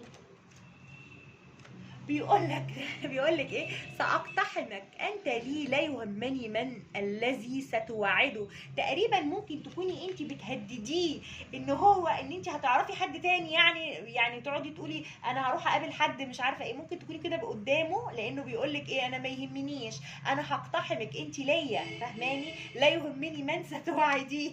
عجبني قوي الشخص ده. بصي بقى بيقولك ايه، اخبئ مشاعري الحقيقيه تجاهك. شفتي بقى؟ يعني هو كمان بيخبي مشاعره. طيب، يا رب يكون عجبك الفيديو يا انثى الحوت. عندنا انثى الحوت تاني بس مع رجل الطور. انثى الحوت تاني حرفها، انا ما كتبتش حرفها شين عشان هي ما كانتش عامله بالانجليزي. حرفها شين يا انثى الحوت ورجل الطور. هل يحبني؟ سوف يعترف بمشاعره قريبا. برضو كراش. ماشي اوكي. استني بس الم الكوتشينه واعمل لك حاضر ايه. يا لهوي يعني عليا وعلى ضغطي. حاضر. انتوا عايزين يا جماعه فيديو لوحدكم؟ والله ما ينفعش الواحد يعمل معاكم. عشان انا بقالي كتير ما عملتش على القناه اي فيديوهات، فاهميني؟ فانا بقى ايه يعني، قلت يعني خلاص 2 في 1. انثى الحوت ورجل الثور. ماشي. استني بقى افرمط كويس. لا من غير ما توقعي لي الكروت. عارفه انك مستعجله. يا انثى الحوت يلا حرفك شين. شين صح كده. عارفه انك مستعجله، والله مستعجله، انا عارفه. لا والله مش قلق. هتوقعي لي ده كله، طب وبعدين؟ هفرنت يعني هفرنت عشان الطاقات ما تطلعش زي بعض. ماشي اوكي. انت قلتي ايه؟ سوف يعترف بمشاعره قريبا. هل يحبني؟ يعني بتسالي عن مشاعره وكمان هيعترف بحبه ولا لا. اوكي.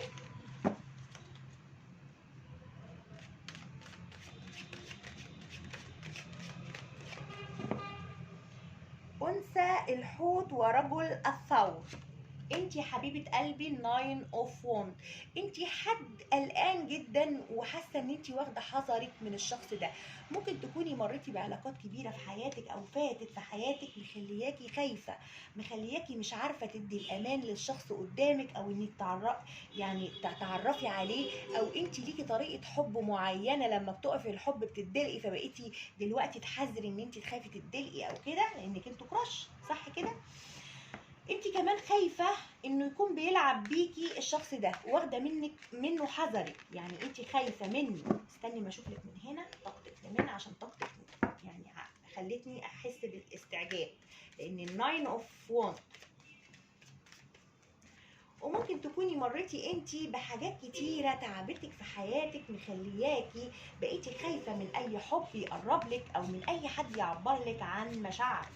بس حاولي اقولك حاجة، انت لازم تفك الطاقة دي، عشان لو هو عايز يعبر عن مشاعره يعبر لك، فهماني؟ طب بذمتك يا جماعة، انتوا عايزين تجيبوا لي تخلف عقلي، والله عايزين. انت بتقولي لي هل يحبني؟ يعني هيعترف لي؟ اذا كان انت اصلا رافضه الحب، حضرتك انت قافله قلبك، انت قافله قلبك، يعني مستنيه منه حب ازاي؟ انت اهو حد بتخافي من الحب، انت عامله حدود بينك وبينه اصلا، وبتخافي منه، ومش بعيد تكوني بتهربي اصلا منه، فهماني؟ فيا جماعه افتحوا قلوبكم، مش كده يعني، افتحوا قلوبكم، عشان لو الشخص اللي بيحبكم ده بيحبكم هيجي يعبر لكم. اما انتوا طول ما انتوا عاملين كده، هيجي يعبر لك ازاي وانت خايفه وبتصدري له الطاقه دي؟ فهميني يا جماعه، الطارو مش بس كروت كده، لا ده تحليل كمان. لما اشوف الكارت ده يبقى انت حد قافل قلبه قوي، حد خايف من الحب، حد مر بحاجات كتيره في حياته فابتدى قلبه يتقفل. لازم يا ماما تفتحي قلبك يا روح قلبي يا انثى الحوت، عشان راجل الدور ده حضرته يجي ايه يعبر لك عن مشاعره، صح ولا لا؟ هاخد لك برضو كارت طاقه تاني عشان اتاكد.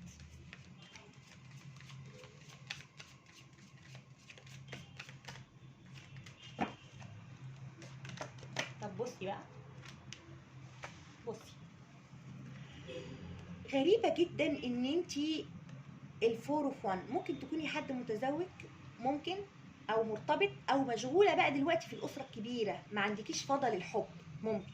يعني انت لو انت سنجل يا اللي بتسمعيني يا انثى الحوت، هو وبتحسي بالامان مع الشخص ده، بس انت برضو خايفه منه وخايفه تفتحي قلبك للحب، تمام؟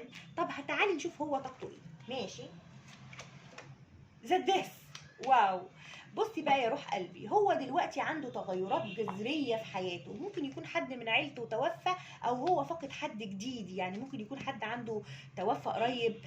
خايف من فكره، ممكن يكون بيخاف من فكره الفقد، ممكن يكون عنده تغيرات، او بصي، او وعكه مثلا خلته يطلع من تحت الانقاض. عارفه الراجل اللي بيطلع من تحت الانقاض؟ هو ده حبيبك في الوقت ده، بيمر بالمرحله دي. ممكن يكون بيتولد من جديد في حاجه معينه، فهماني؟ عنده تغيرات جذريه في حياته، عنده تغيير، عنده الفتره اللي فاتت كان تعبان فيها، كان حس بحاجه فيها فمتعباه، فهماني؟ هاخد له كارت تاني للطاقه من هنا.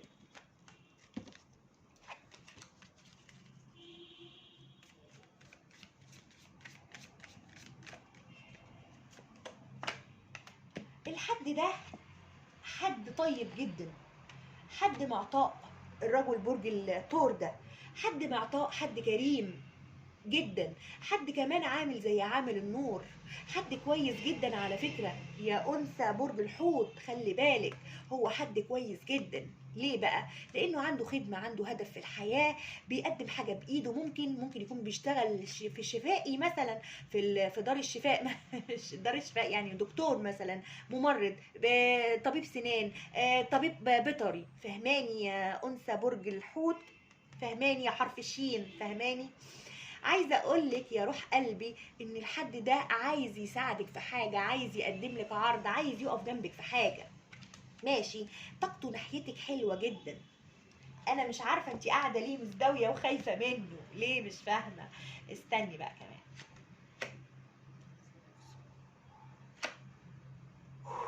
بصي بقى يا ستي، هقول لك، هو بيحس ان انت عامله حدود بينك وبينه، وان انت مقيده في حاجه تانية. ممكن يلي بتسمعيني يا انثى الحوت انك متزوجه ومتعلقه في حاجه تانية، او بيحس ان انتي حد روحاني قوي، حد عامل حدود دايما، حد عامل صد، فاهمه انت ازاي؟ وممكن يكون هو دلوقتي وضع حدود بينه وبينك. بيحس دايما ان هو بذل كتير في العلاقه دي معاكي، وان هو عمل كتير وقدم كتير، وانه دايما بيشتغل على العلاقه دي، وممكن دلوقتي يكون عنده بيشتغل حاجه زي ما قلت لك بايديه، لان البيجو بنتيكال بصي عامل النور ماسك حاجه في ايده اهو، وهنا الايتو بنتيكال ده الشخص اللي هو في الرايدر ويت بيدقدق بايده كده في حاجه، فمعناه انه بيشتغل كتير قوي او مركز دلوقتي على شغله، وانه عنده هدف كبير في الحياه يا انثى برج الحوت.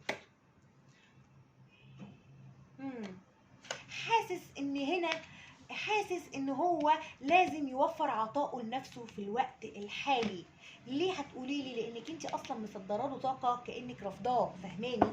فهو حاسس ان هو بذل كتير قوي وانه ما خدش حاجه، فابتدى يركز على نفسه، ابتدى يبخل في عطائه، ابتدى يبقى بخيل في عطائه، مع انه هو العامل النور. عارفه لو جالي ده الاول هقول لك ده شخص بخيل ما بيعبرش عن مشاعره، لكن لما يجي لي ده الاول وبعدها ده، اعرف ان هو ده كان ادى كتير جدا وببتدى يبخل، او بيحس ان انتي بخيله جدا في عواطفك معاه، شحيحه العواطف. يعني خدي ده في سكه بقى حياتك الصح، خديه. طيب انتي بتقولي لي هل يحبني؟ طب تعالي نسالك من هنا، هل بيحبك؟ هو بيحس بطاقه كبيره قوي، وبيحس بتواصل روحي كبير بينه وبينك، ماشي. ممكن يكون هو الشخص الروحاني يلي بتسمعيني، وانت شخص مش روحاني، انت شخص عقلاني بتفكري بعقلك، وممكن يكون العكس، تمام. بس هو حاسس بطاقه بيني وبينك، وحاسس انه عايز يبعتلك رساله. تخيلي ممكن يجيلك رساله بسرعه منه. طيب هل بيحبك؟ متعلق فيكي زي ما انا شفت في مشاعره. طب بصي اجيب لك منين؟ بصي ده الهنجد مان من كوزميك تارو، ماشي. ده الهنجد مان من الرايدر ويت. ها، هو حاسس انه متربط فيكي ومتعلق، هو بيتعلق بيكي، بيحبك على فكره. استنى هشوف لك. بيحبك. طب بذمتك لسه بقول لك ايه؟ بيحبك. انا ساحبه قدامك التو اوف كابس، يعني الحب هنا متبادل. طيب فكي طاقة الصد دي عشان يعترف لك بمشاعره، تمام. طيب سوف يعترف بمشاعره. ايوه على فكرة هيعترف لك. استني هشوف لك هيعترف لك امتى. هو مستني حاجة مادية معينة، او بيشتغل كتير ومستني حاجة عشان يجي يقدم لك، او ممكن يكون مستني رسالة منك او اشارة، لانك انتي عاملة حائط صد، ممكن يكون مستني اشارة منك. حاسس ان انت علاقته القدريه، وحاسس ان العلاقه دي غير عاديه، العلاقه دي علاقه روحيه فيها هارب ومطارد، وتقريبا انت اللي بتهربي منه، تمام. طيب هاخد لك اسك انجل. لا من غير ما توقعك كروت. بيقول لك المغفره، التسامح. انت تقريبا لان انت هو عمل لك حاجه في الماضي، تمام، وحولتيه لجهه الكراش، يعني كنتوا بتحبوا بعض زمان وسبتوا بعض، وبعد كده عملتيه كراش. ممكن تقولي لي بتكراش عليه وهو كنتوا منفصلين مثلا، او انت عندك حاجه في الماضي مش عارفه تسامحيها او مش عارفه تنسيها، عشان كده راضيه قافله قلبك، فهماني؟ فبيقول لك الاسك انجل حاولي تتسامحي، ماشي. بيقول لك حاولي كمان تفكري بشكل ايجابي، تمام. هقول لك ايه كمان، هاخد لك رومانس انجل، تمام.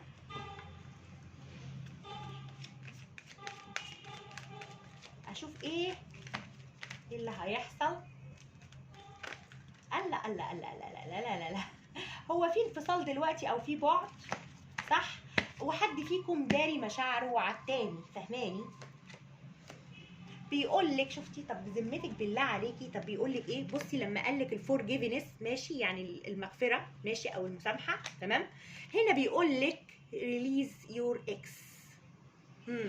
يعني انسي الماضي وحبيب الماضي وودعي الماضي عشان تقدري، او ودعي. مش ممكن تكوني انت مش عندك اكس، ممكن تكوني الانسان اكس ده انت فتيه، ممكن تكون حاجه حصلت بينكم انت خدتيها انها حاجه قفلك، يعني قفلك قلبك، واخده بالك؟ فبيقول لك حاولي تسامحي، حاولي تسامحي الطاقه دي، حاولي تبعتي له طاقه كويسه عشان يقدر ان هو يجي يعبر عن مشاعره.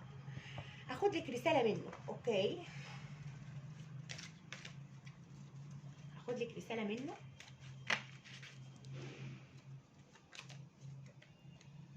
بيقولك اترك الان طرقي القديمه واتخلى عن المواقف والاشخاص السامه، اريد معك بدايه جديده. هو عايز معاكي بدايه جديده.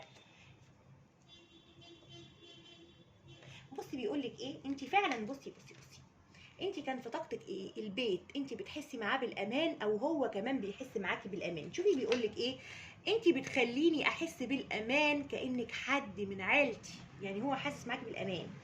تمام.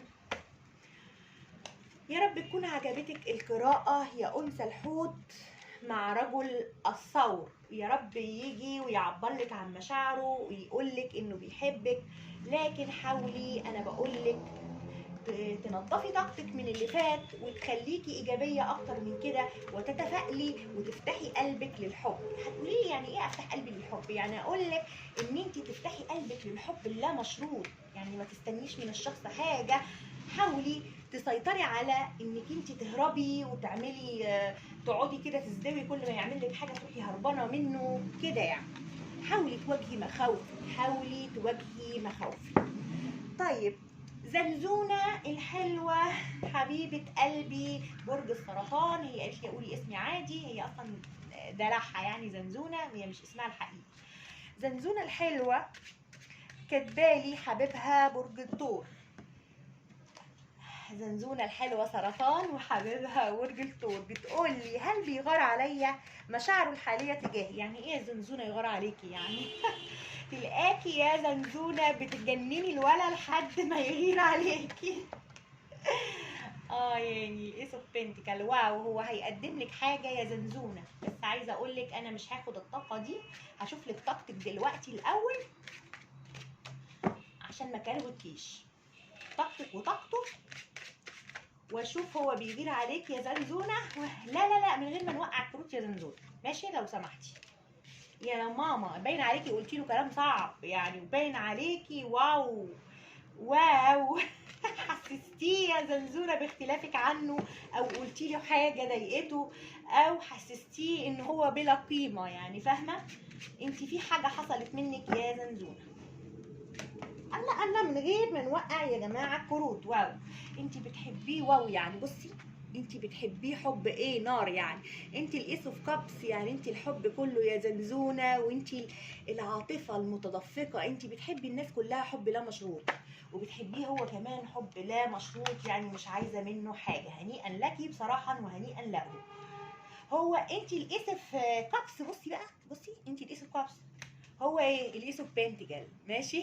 يعني هو انت الشخص الروحاني وهو الشخص العقلاني. تمام.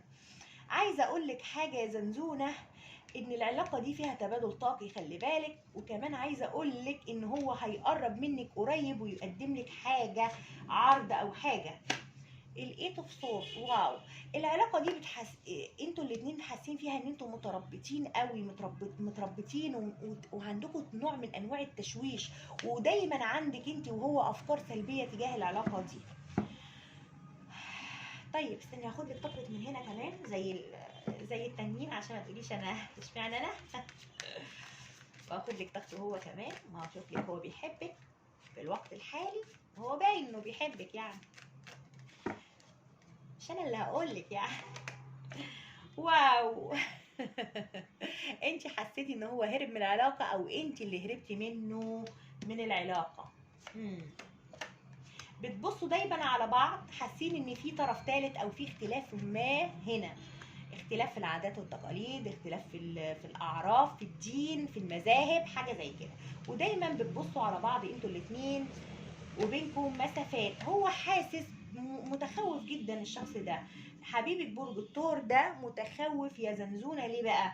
لانه عنده هواجس كده في عقله، ممكن تكوني انت بتصدري له حاجات معينة على السوشيال ميديا وهو بيشوفها، فبيخاف جدا من فكرة الفقد او يفقدك او حد ياخدك منه، ممكن لانه عنده مخاوف كبيرة في عقله. وعلى فكرة عايزة اقولك ان هو حاسس بتواصل روحي معاكي كبير، العلاقة دي فيها تواصل روحي كبير. طيب احنا قلنا ايه؟ هل مشاعره الحالية صح كده؟ التو اوف وند، واو، هو حاسس ان في حاجة لازم عائق يتشال عشان تقدروا تقربوا من بعض. وعايزة اقولك ان هو بيراقبك جدا يا زنزونة، يعني خلي بالك من طريقة معاملتك على الفيس وعلى الواتس وعلى الكلام ده، لانه بيراقبك جدا، بيراقبك من كل حتة حتى لو عاملين بلوك لبعض. بصي حاسس بايه؟ حاسس بالطعن كده، حاسس ان انت طعنتيه. انت اكيد عملتي حاجة يا زنزونة محسساه انه مجروح كده منك. ذا امبرور حاسس ان هو لازم يسيطر على نفسه ويمسك مشاعره عنك عشان ما يقعش ويقولك اي كلام.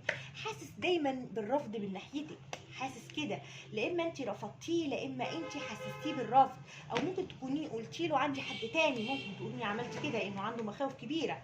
بصي واو واو، عنده كمان الايام دي بيحس ان هو متعلق فيكي جدا، وحاسس انه عايز يموت كل حاجة قديمة بينكو ويصحيها من جديد، يعني يبتدي معاكي على نظافة بطريقة جديدة ويكون عادل معاكي، الأخذ على قد العطا. هو حاسس كده في مشاعره. طيب هو ما قالناش برضو بيحبك، بس هو متعلق فيكي. كينج اوف بنتيكل واو، هو حاسس ان هو عايز يعمل حاجة مادية وبيركز كتير على شغله، وحاسس ان في اختلاف ما بس هو عارف قيمته، فهماني؟ دايما بيشتغل بايديه الشخص ده وبيركز على عمله جدا. حاسس باختلافات كبيرة وحاسس ان انتوا في حد فيكم بينعزل عن التاني. طب تعالى اشوف لك من هنا.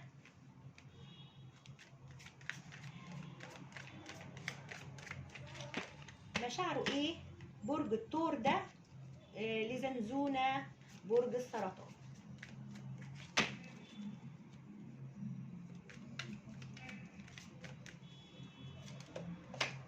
هو في بلوك بينكو يا زنزونة، هو حاسس ان في بلوك بينكو، حاسس انه مقفل، حاسس انه مش قادر يشوف حاجة، مش عديم الرؤية، في تشويش هنا، في حاجات هنا بتحصل غريبة. ممكن انت تكوني بتصدري له طاقة معينة يا زنزونة وهو حاسسها، عشان كده هو حاسس انك قافلة منه او هو قافل منك، فاهماني؟ لكن هو برضو بصي التين اوف بنتيكل واو، هو حاسس ان هو لو عايز يجيلك بقى هيجيلك وهو مستقر، فهماني؟ وهو مستقر في حياته.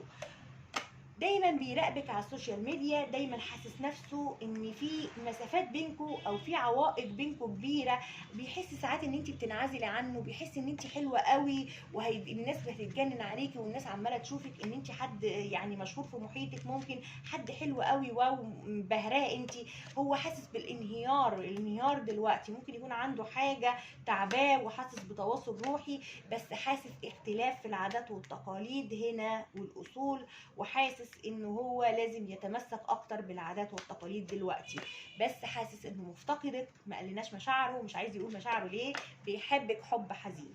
بصي بقى العلاقه دي معقده معقده معقده، يعني انت سنجل وهو سنجل مثلا مش عارفين تتجوزوا، بس في اختلاف كبير في العادات والتقاليد والاصول مخليه العلاقه دي حبها حزين، حب لا مشروط فقط زي ما انت كنت بتحبيه الايس اوف كابس، وهو بيحبك حب ليس امل له، يعني هو حاسس ان مفيش امل في العلاقه دي بس بيحبك. بيحبك طبعا الكوين اوف كابس. طيب انا دلوقتي عايز اسالك من الرومانس انجل، لا من الاسك انجل، تعملي ايه؟ ما سالتش هو بيغير عليكي، بس هو شكله بنهار وبيغير عليكي جدا على فكره. بيقولك انت مستعده الان، تمام، يو ار ريدي. بيقولك العلاقه دي يا زنزونه هتتحسن عام من دلوقتي، a year from now. بصي اهو ماشي، العلاقة دي فيها تحسن وفيها طلوع وصعود في حاجة معينة، بس عام من دلوقتي، فاصبري وخليكي حكيمة وراقبي نفسك يا زنزونة، ما تحاوليش تعملي حاجات على السوشيال ميديا تثير غيرته، لان الشخص ده لما بيحس بالغيرة بيهرب من العلاقة. وممكن كمان بصي بيقولك ايه، forgiving and learning اتقلبت لي، يعني حاولي تسامحي الشخص ده وتتعلمي، ما تقعديش ند بند معاه وتربسي راسك كده عليه، حاولي كمان تنسي اللي فات وتسامحيه، تمام. بيقولك العلاقة دي علاقة سول ميت، كولينج سولميت بيقولك دايما حاولي تصلي وتدعي عشان تقدري تجذبي اللي هو ده، الشخص ده اللي هو السولميت بتاعك يا زنزون. باست لايف ريليشن شيب، انت العلاقه دي علاقه طبعا توأم شعلة. العلاقه دي علاقه صعبه، علاقه توأم شعلة، علاقه هارب ومطارد، وعلاقه حياه سابقه. حبي نفسك اكتر وحاولي تجذبي بالصلاه والدعاء، هتنجذبي، يعني هينجذب ليكي. وكمان فك التعلق يا زنزون، انا قلت لك الكلام ده قبل كده كذا مره يا زنزون. فك التعلق بالشخص ده، ما تحاوليش تراقبيه، ما تحاوليش تطارديه، عشان العلاقه دي علاقه عكسيه. لما انت بتركزي على نفسك هو يركز عليكي، اما انت تركزي على الشخص هيهرب منك. ماشي، تعالى اجيب لك رسايل منه وشوف هيقول لك ايه. يلا تعالي نجيب رسايل، يا ترى حبيب زنزونه برج الثور هيقول لها ايه؟ بيقولك دلوقتي انا خايف منك قوي وخايف من مواجهتك، مختبئ عنك. ماشي، بيقولك اخترت ان اكون مع شخص اخر الان لان اسهل في التعامل معه في هذا الوقت. يعني ممكن يكون هو اختار حاجة تانية، مش ضروري شخص يا زنزونة. يعني ممكن يكون هو اختار شغله، لان انا شايفة البنتكل عنده كتير. وممكن كمان يعني ايه، حاولي تعرفي ان ممكن يكون داخل على حاجة رسمية عنده في محيطه. بيقولك استني عشان افرنطها تاني الاول قبل ما يقولي ويقولك. ثانية واحدة اجيب لك منه من غير ما يوقعي لك كروت يا زنزون. بيقولك حقيقي احبك ولكن الاحظ تجاهلك لي واخاف من فكره الرفض. هو بيخاف من الرفض يا زنزونه، فما حاوليش ان انت كل شويه تزقيه بعيد او تقولي له كلام جارح. سوف نكون مع بعض مرة أخرى، أتمنى أن أستعيد كلامي معك. بيحب كلامكم مع بعض وبيحبوا الطريقة الحميمية اللي انتوا بتتكلموا بيها مع بعض. يا رب يا زنزونة يكون عجبتك القراءة. ما تنسيش تعملي لي شير يا زنزونة وتكتبي لي تعليقات كتير، ويا ريت ما تمسحيش تعليقاتك عشان انا ما شفتش تعليقك خالص لولا ان انا كتبته. تمام. كمان عندي كمان أنثى الحمل في رجوع مع رجل العذراء. أنا فاكراكي يا أنثى الحمل، ما تخافيش، يعني مش هقفل القراءة قبل ما أقول لك كل حاجة، بس بلم الكروت عشان آخد منها تاني. أنا يا جماعة مش قادرة أطلع كذا ديك لأن أنا بتعب جدا في لمهم، فأنا المرة دي بقى قلت والله لا أعمل بديك واحدة، يعني تعبت. المرة اللي فاتت لما خدت أسئلة الناس عملت كذا ديك، بقيت أجيب كذا ديك وقعدت بقى بالليل ألمهم. بصوا بقى انا بتلخبط واروح احط دول هنا ودول هنا. ماشي. السؤال اللي بعد كده، انثى الحمل هل في رجوع مع رجل العذراء؟ حرفك يا انثى الحمل ان. خلاص، انثى الحمل حرف الان. هل في رجوع بينها وبين رجل العذراء؟ واخد لك كمان هل بيحبك زيهم برضه. انا بحب اعدل في كل حاجه حتى مع الناس، مش عشان طالبه سؤال واحد فانا يعني لا، انا احب اديكي حقك انت كمان عشان ما تبقيش اقل منهم. انثى الحمل هشوف طاقتك دلوقتي من غير ما نوقع الكروت. انت التين اوف كابس والكوين اوف بنتكل. انت حد مستقر جدا يا انثى الحمل. ممكن تكوني عندك حاجه ماديه، عندك كارير لنفسك. ممكن تكوني انت بتشتغلي، انت طالعه بطاقتك. الكوين اوف بنتكل ده برج العذراء. انت يا لهوي وقعتي لي الكروت. طب ليه كده بس؟ ليه؟ انت باين حد امور جدا واخد باله من نفسه. عايزه اقول لك التين اوف كابس ده معناها ان انت ممكن تكوني حد مرتبط اصلا، او شغاله دلوقتي على حياتك العمليه، او انت مرتاحه نفسيا وعندك سلام نفسي دلوقتي. التين اوف بنتكل هنا في كوزميك المفروض يبقى فيه شريك عاطفي، بس هنا حد وحده. حتى لو انت شخص متزوج فانت حاسه ان انت وحيده، او انت حاسه بالوحده دلوقتي من غير الشخص اللي انت حاطاه في دماغك اللي هو رجل العذراء. من غير ما نوقع بقى الكروت يا انثى برج الحمل. تمام، يعني هاخد لك واعمل لك كل حاجه بس من غير ما توقعي لي الكروت.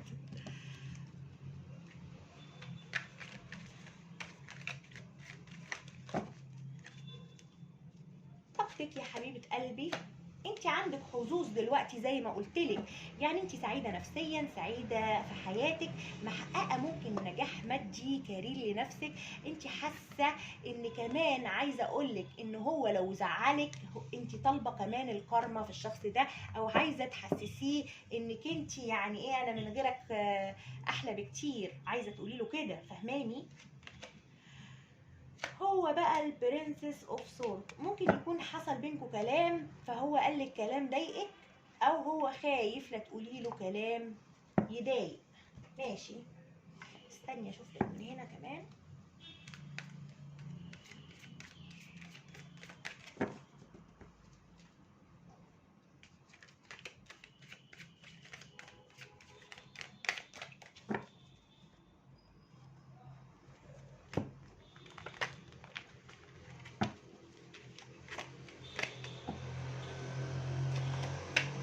انت دايما حاسه ان في بينكم عائق، في عائق ما هنا، صح؟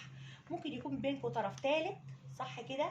ممكن يكون طرف ثالث شغل على فكره، لو انت سنجل وهو سنجل وعارفه ان هو مش متزوج، ممكن يكون طرف ثالث يعني شغل، او بعد في المسافه، او بعد في البلدان، او في الجنسيات، او في التفكير حتى. دايما حاسه ان انت بتراقبيه على السوشيال ميديا، او انت دايما مش قادره تطلعيه من دماغك، مهما انفصلتوا مهما بعدتوا انت حاطاه في دماغك ودايما بتفكري فيه، ودايما بتراقبيه على السوشيال ميديا وبتبصي عليه. طيب، هو بقى دايما مركز جدا على عمله، ممكن يكون برضو بيشتغل بحاجه بايده، ممكن يكون دكتور سنان، او حد بيعمل حاجه بايديه. مش عايزه اقول لك خباز بيطبخ مثلا، ولا ممكن يكون بيعمل اكل لنفسه عادي يعني. ممكن كمان بيشتغل على حاجه، ممكن بيكون بيكتب، كاتب مثلا. ممكن يكون بيشتغل كتير، هو حد بيشتغل كتير، يعني عايزه اقول لك حمار شغل يعني، فهماني؟ العلاقة دلوقتي بقت علاقة رسمية، وممكن تكونوا بتشتغلوا مع بعض، او بتشوفوا بعض في عمل ممكن، او بتشوفوا بعض على السوشيال ميديا، ماشي، بس العلاقة بقت رسمية، فيها جفاء، فيها برود، فيها قطيعة. وممكن تكونوا كنتوا متزوجين مثلا وانفصلتوا، فهماني؟ لان الامبرو برضو حد رسمي، فاهمة؟ طيب، عايزة اقولك ايه هو مشاعره دلوقتي في الطاقة الحالية. البرنسس اوف بنتيكل، واو، اللي طلعت لك في الاول. هو استني هقول لك الفور اوف بنتيكل. استني بقى، هو حاسس دلوقتي ان هو مش قادر يعبر لك عن مشاعره. ليه؟ لانه ممكن يكون بيبص عليكي من بعيد، حاسس ان انت مستقرة ماديا، وحاسس ان انت حياتك بقت احسن، فهماني؟ وممكن يكون شايف العجلة الحظ في حياتك دايرة، فهماني؟ واخده بالك معايا؟ وحاسس ان هو لازم يمسك على مشاعره دلوقتي وما يعبرلكيش عن مشاعره. بس انا برضو عايزه اخد لا لا لا لا لا، من غير ما نوقع كل الكروت دي يا جماعه، في ايه؟ انت زعلتي ليه بقى؟ انت زعلتي، انا مش عايزاكي تزعلي، هاخد لك مشاعره. والله عشان هاخد لك مشاعره من غير ما توقعي كروت. ماشي،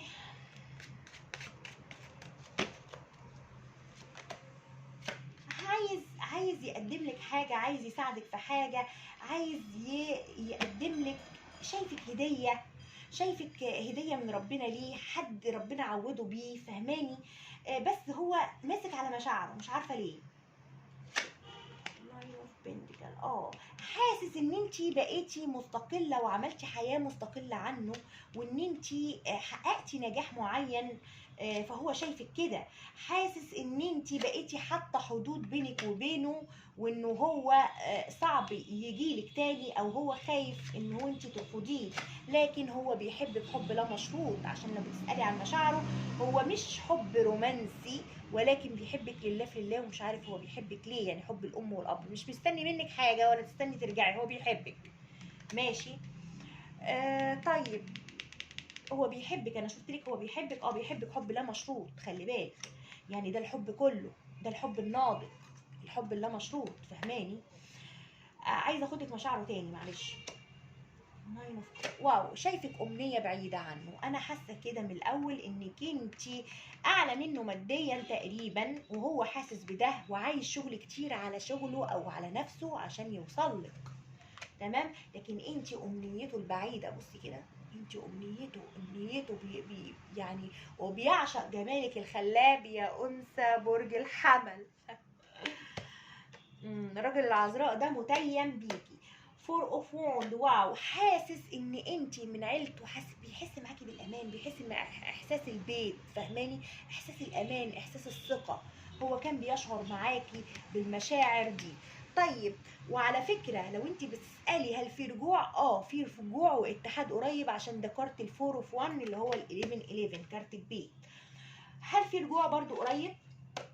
هيجيلك، بس بيحبك حب لا مشروط. عيب عليكي ما اقولك حب لا مشروط. ادي الكينج اوف كابس برضو بيحب الحب اللا مشروط، حب الاب والام. حب الاب والام دايما بيبص عليكي الشخص ده. برج العذراء ده بيبص عليكي دايما يا انثى الحمل. يلا حرف اسمك ان. زوار بيبص عليكي عن طريق السوشيال ميديا، في حاجه مفتوحه قدامه بيشوفك منها وبينبهر بجمالك، بينبهر في حاجة عندك انت بتقدميها معينة. بتغني، بترقصي، بتعملي حاجة معينة، تيك توك مثلا بيشوفك منها، او سناب شات او حاجات زي كده. هو حاسس بده. طيب هيرجع لك. لو هيرجع لك على فكرة هيرجع لك عن طريق السوشيال ميديا، يعني هيكلم لك، هيبعت لك رسالة ممكن.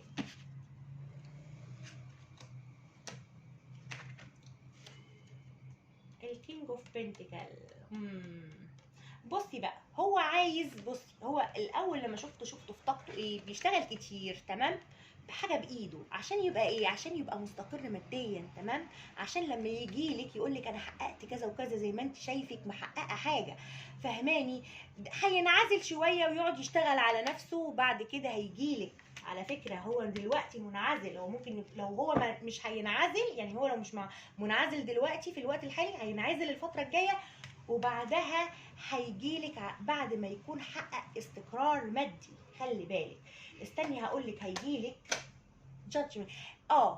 الوقت اللي هينعزل فيه هيمر بصحوة روحية، هيعرف فيها قيمتك، هيحس بمحاسبة في النفس ان هو ضيعك من ايده، انت بقيتي حاجة تانية، واخدة بالك؟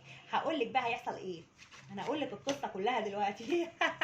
حاسسك امورة قوي، واخدة واو، حاسس ان هو خايف جدا لحد ياخدك منه من جمالك، وان انت بقيتي مغرية، وان انت بقيتي واو، يعني انت حاجة بيعمل حاجة. على فكرة بصي انت حد كمان بتشتغلي كتير، وشايفك ان انت محققه نجاح مادي. طيب هشوف لك من هنا هل في رجوع. بصي هو دايما يقعد يجذبك كده، هو حاسس ان انت ساحره ماشي، وبيعمل لك جذب، خلي بالك، وتخاطر الشخص ده، يعني دايما عايزك تفكري فيه. بصي دايما بينعزل، دايما يقعد لوحده، دايما على فكرة بيفكر فيكي، هيجيلك بس بعد فترة من الانعزال والجذب. اوعي في الجذب ده تروحي تكلميه، هو عايز كده انك انت يقعد يجذب فيكي وينعزل ويتخبى عنك ومش عارفه ايه، وما يبانلكيش حاجه عنه عشان تروحي تسالي عليه، فاهمه؟ لا، مش تحققي له مراده يا انثى برج الحمل يلي حرفك ان. خدي بالك معايا، هو بيجذب فيكي، بيعمل لك جذب ماشي عشان تروحي انت اللي تكلميه، لكن هو بعد لو انت مش كلمتيه هو اللي هيجي يكلمك ويرجع لك تاني. طب تعالى اقول لك الاسك انجيل هيقول لك ايه في علاقتك. يمكن يقول لنا حاجه، يمكن يقول لنا موعد. بيقول لك ايه؟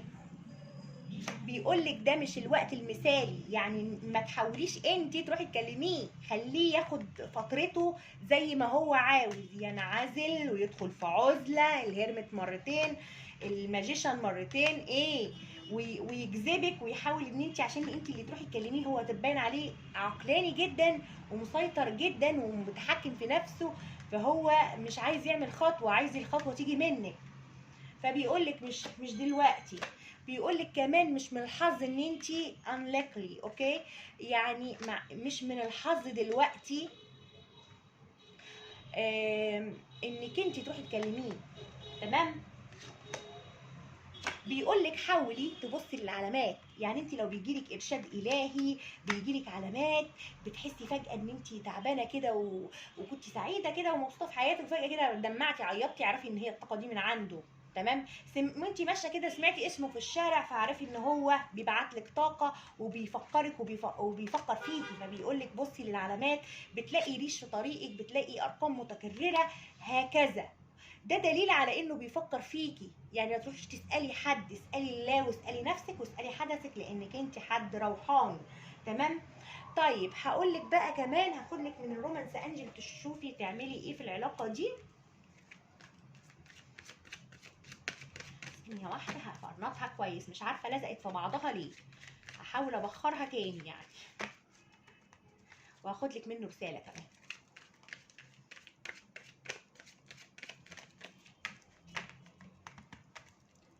بيقولك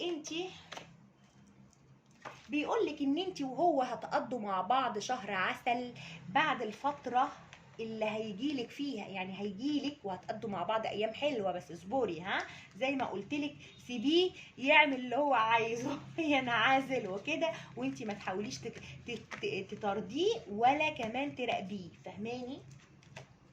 بيقولك وهتقضوا مع بعض ايام حلوه وزي فليرت كده، وهيحصل مغازله ومعاكسه، لان هو شكله معجب جدا بجسدك، او انت بتعملي حاجه معينه على السوشيال ميديا وهو شايفها. فهماني؟ فهو هيتهبل، بيقول ايه البت بقت قمر من بعدي، ايه القمر ده، ايه الجمال ده، هيتهبل الواد ده يعني. قولي لي بقى في الكومنت. بيقول لك هنا صح، زي ما انا شفته بيشتغل على حاجه، لان هو شايفك واو محققه نجاح، فبيقول لك هنا الفاينانسز اند كارير، الحياه الماديه مؤثره جدا على الحياه دي العاطفيه، شكله هو اقل منك في المستوى المادي ممكن، فهو حاسس بالفرق ده، وحاسس ان انت حققتي نجاح وهو لسه متنيل على عينه ومش لسه ما حققش حاجه، فهو متضايق جدا. البت هتروح من ايدي، اعمل ايه؟ اقعد ادقدق واشتغل بسرعه عشان اروح اتنيل على عيني اقول لها اي كلام. معلش يا جماعه سامحوني لو انتوا بتزعلوا. بحب اضحك معاكم. هاخد لك منه رساله. تمام. اصبري، مش من غير ما توقعي لي الرسايل، ماشي؟ مش زي اصحابك يعني، ارحميني يعني.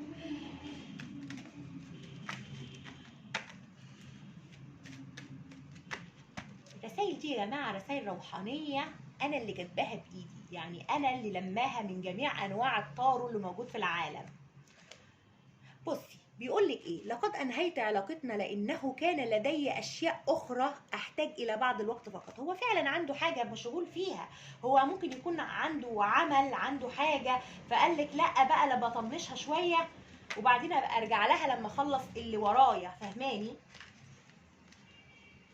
بيقول لك ايه، بصي احتفظ بكل رسائلك واقراها قبل ما انام ليلا، يعني معناها ان هو لسه في شات عنده، لسه في صور ولسه في حاجات، وبيشوفك على فكره على السوشيال ميديا انت بتعملي حاجه. بيقول لك ايه، مفتقد رؤيتك جدا، حتى هل ستعودي لي؟ يعني هو كمان خايف انه ما يجيلكيش بالشكل اللي انت عايزاه، يعني هو خايف. فهماني؟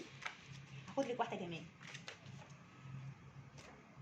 استني بلاش دي عشان طلعت للي قبل كده، انا مش عايزه يعني عايزه اغير الايه البتاع، مش عارفه ليه بيطلع لي نفس الرسائل يا جماعه كلكم بحاول الا اعطي ردة فعل عندما يكلمني الناس عنك. تقريبا ممكن تكون في بينكم اصدقاء مشتركين مثلا، وهو مثلا لما حد يقول له هي ازيها عامله ايه ما يقدرش يتكلم ولا بتعرف عنها حاجه كذا. فهماني؟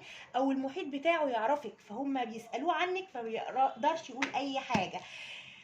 لو عجبكم القراءة يا ريت تعملوا لي لايك، ويا ريت يا جماعة، يعني أنا بحاول أساعد كل الناس وبحب كل الناس، فيا ريت يعني تدعموا القناة، تحاولوا يعني تدعموني يا جماعة، اقفوا جنبي، اعملوا لي لايكات، دايما ما تسيبونيش كده، انا دايما بحب اساعد كل الناس وبحب اجاوب على كل الاسئلة. والله انا لو عندي وقت فاضي اعمل لكم كل يوم فيديو للناس، انا ما بقولش لا في حاجة.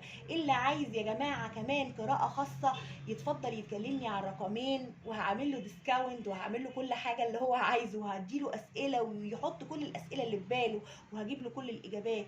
لكن انا بحس ان انا بعمل حاجات كتير قوي ما بلاقيش منكم اي تفاعل، فده بيضايقني جدا والله.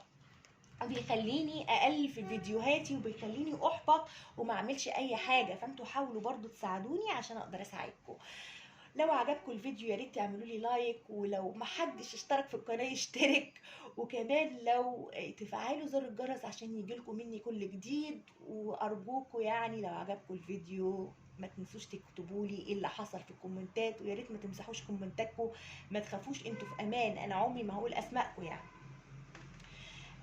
يلا اقول لكم تصبحون على خير لاني طولت قوي، الفيديو طال. باي باي.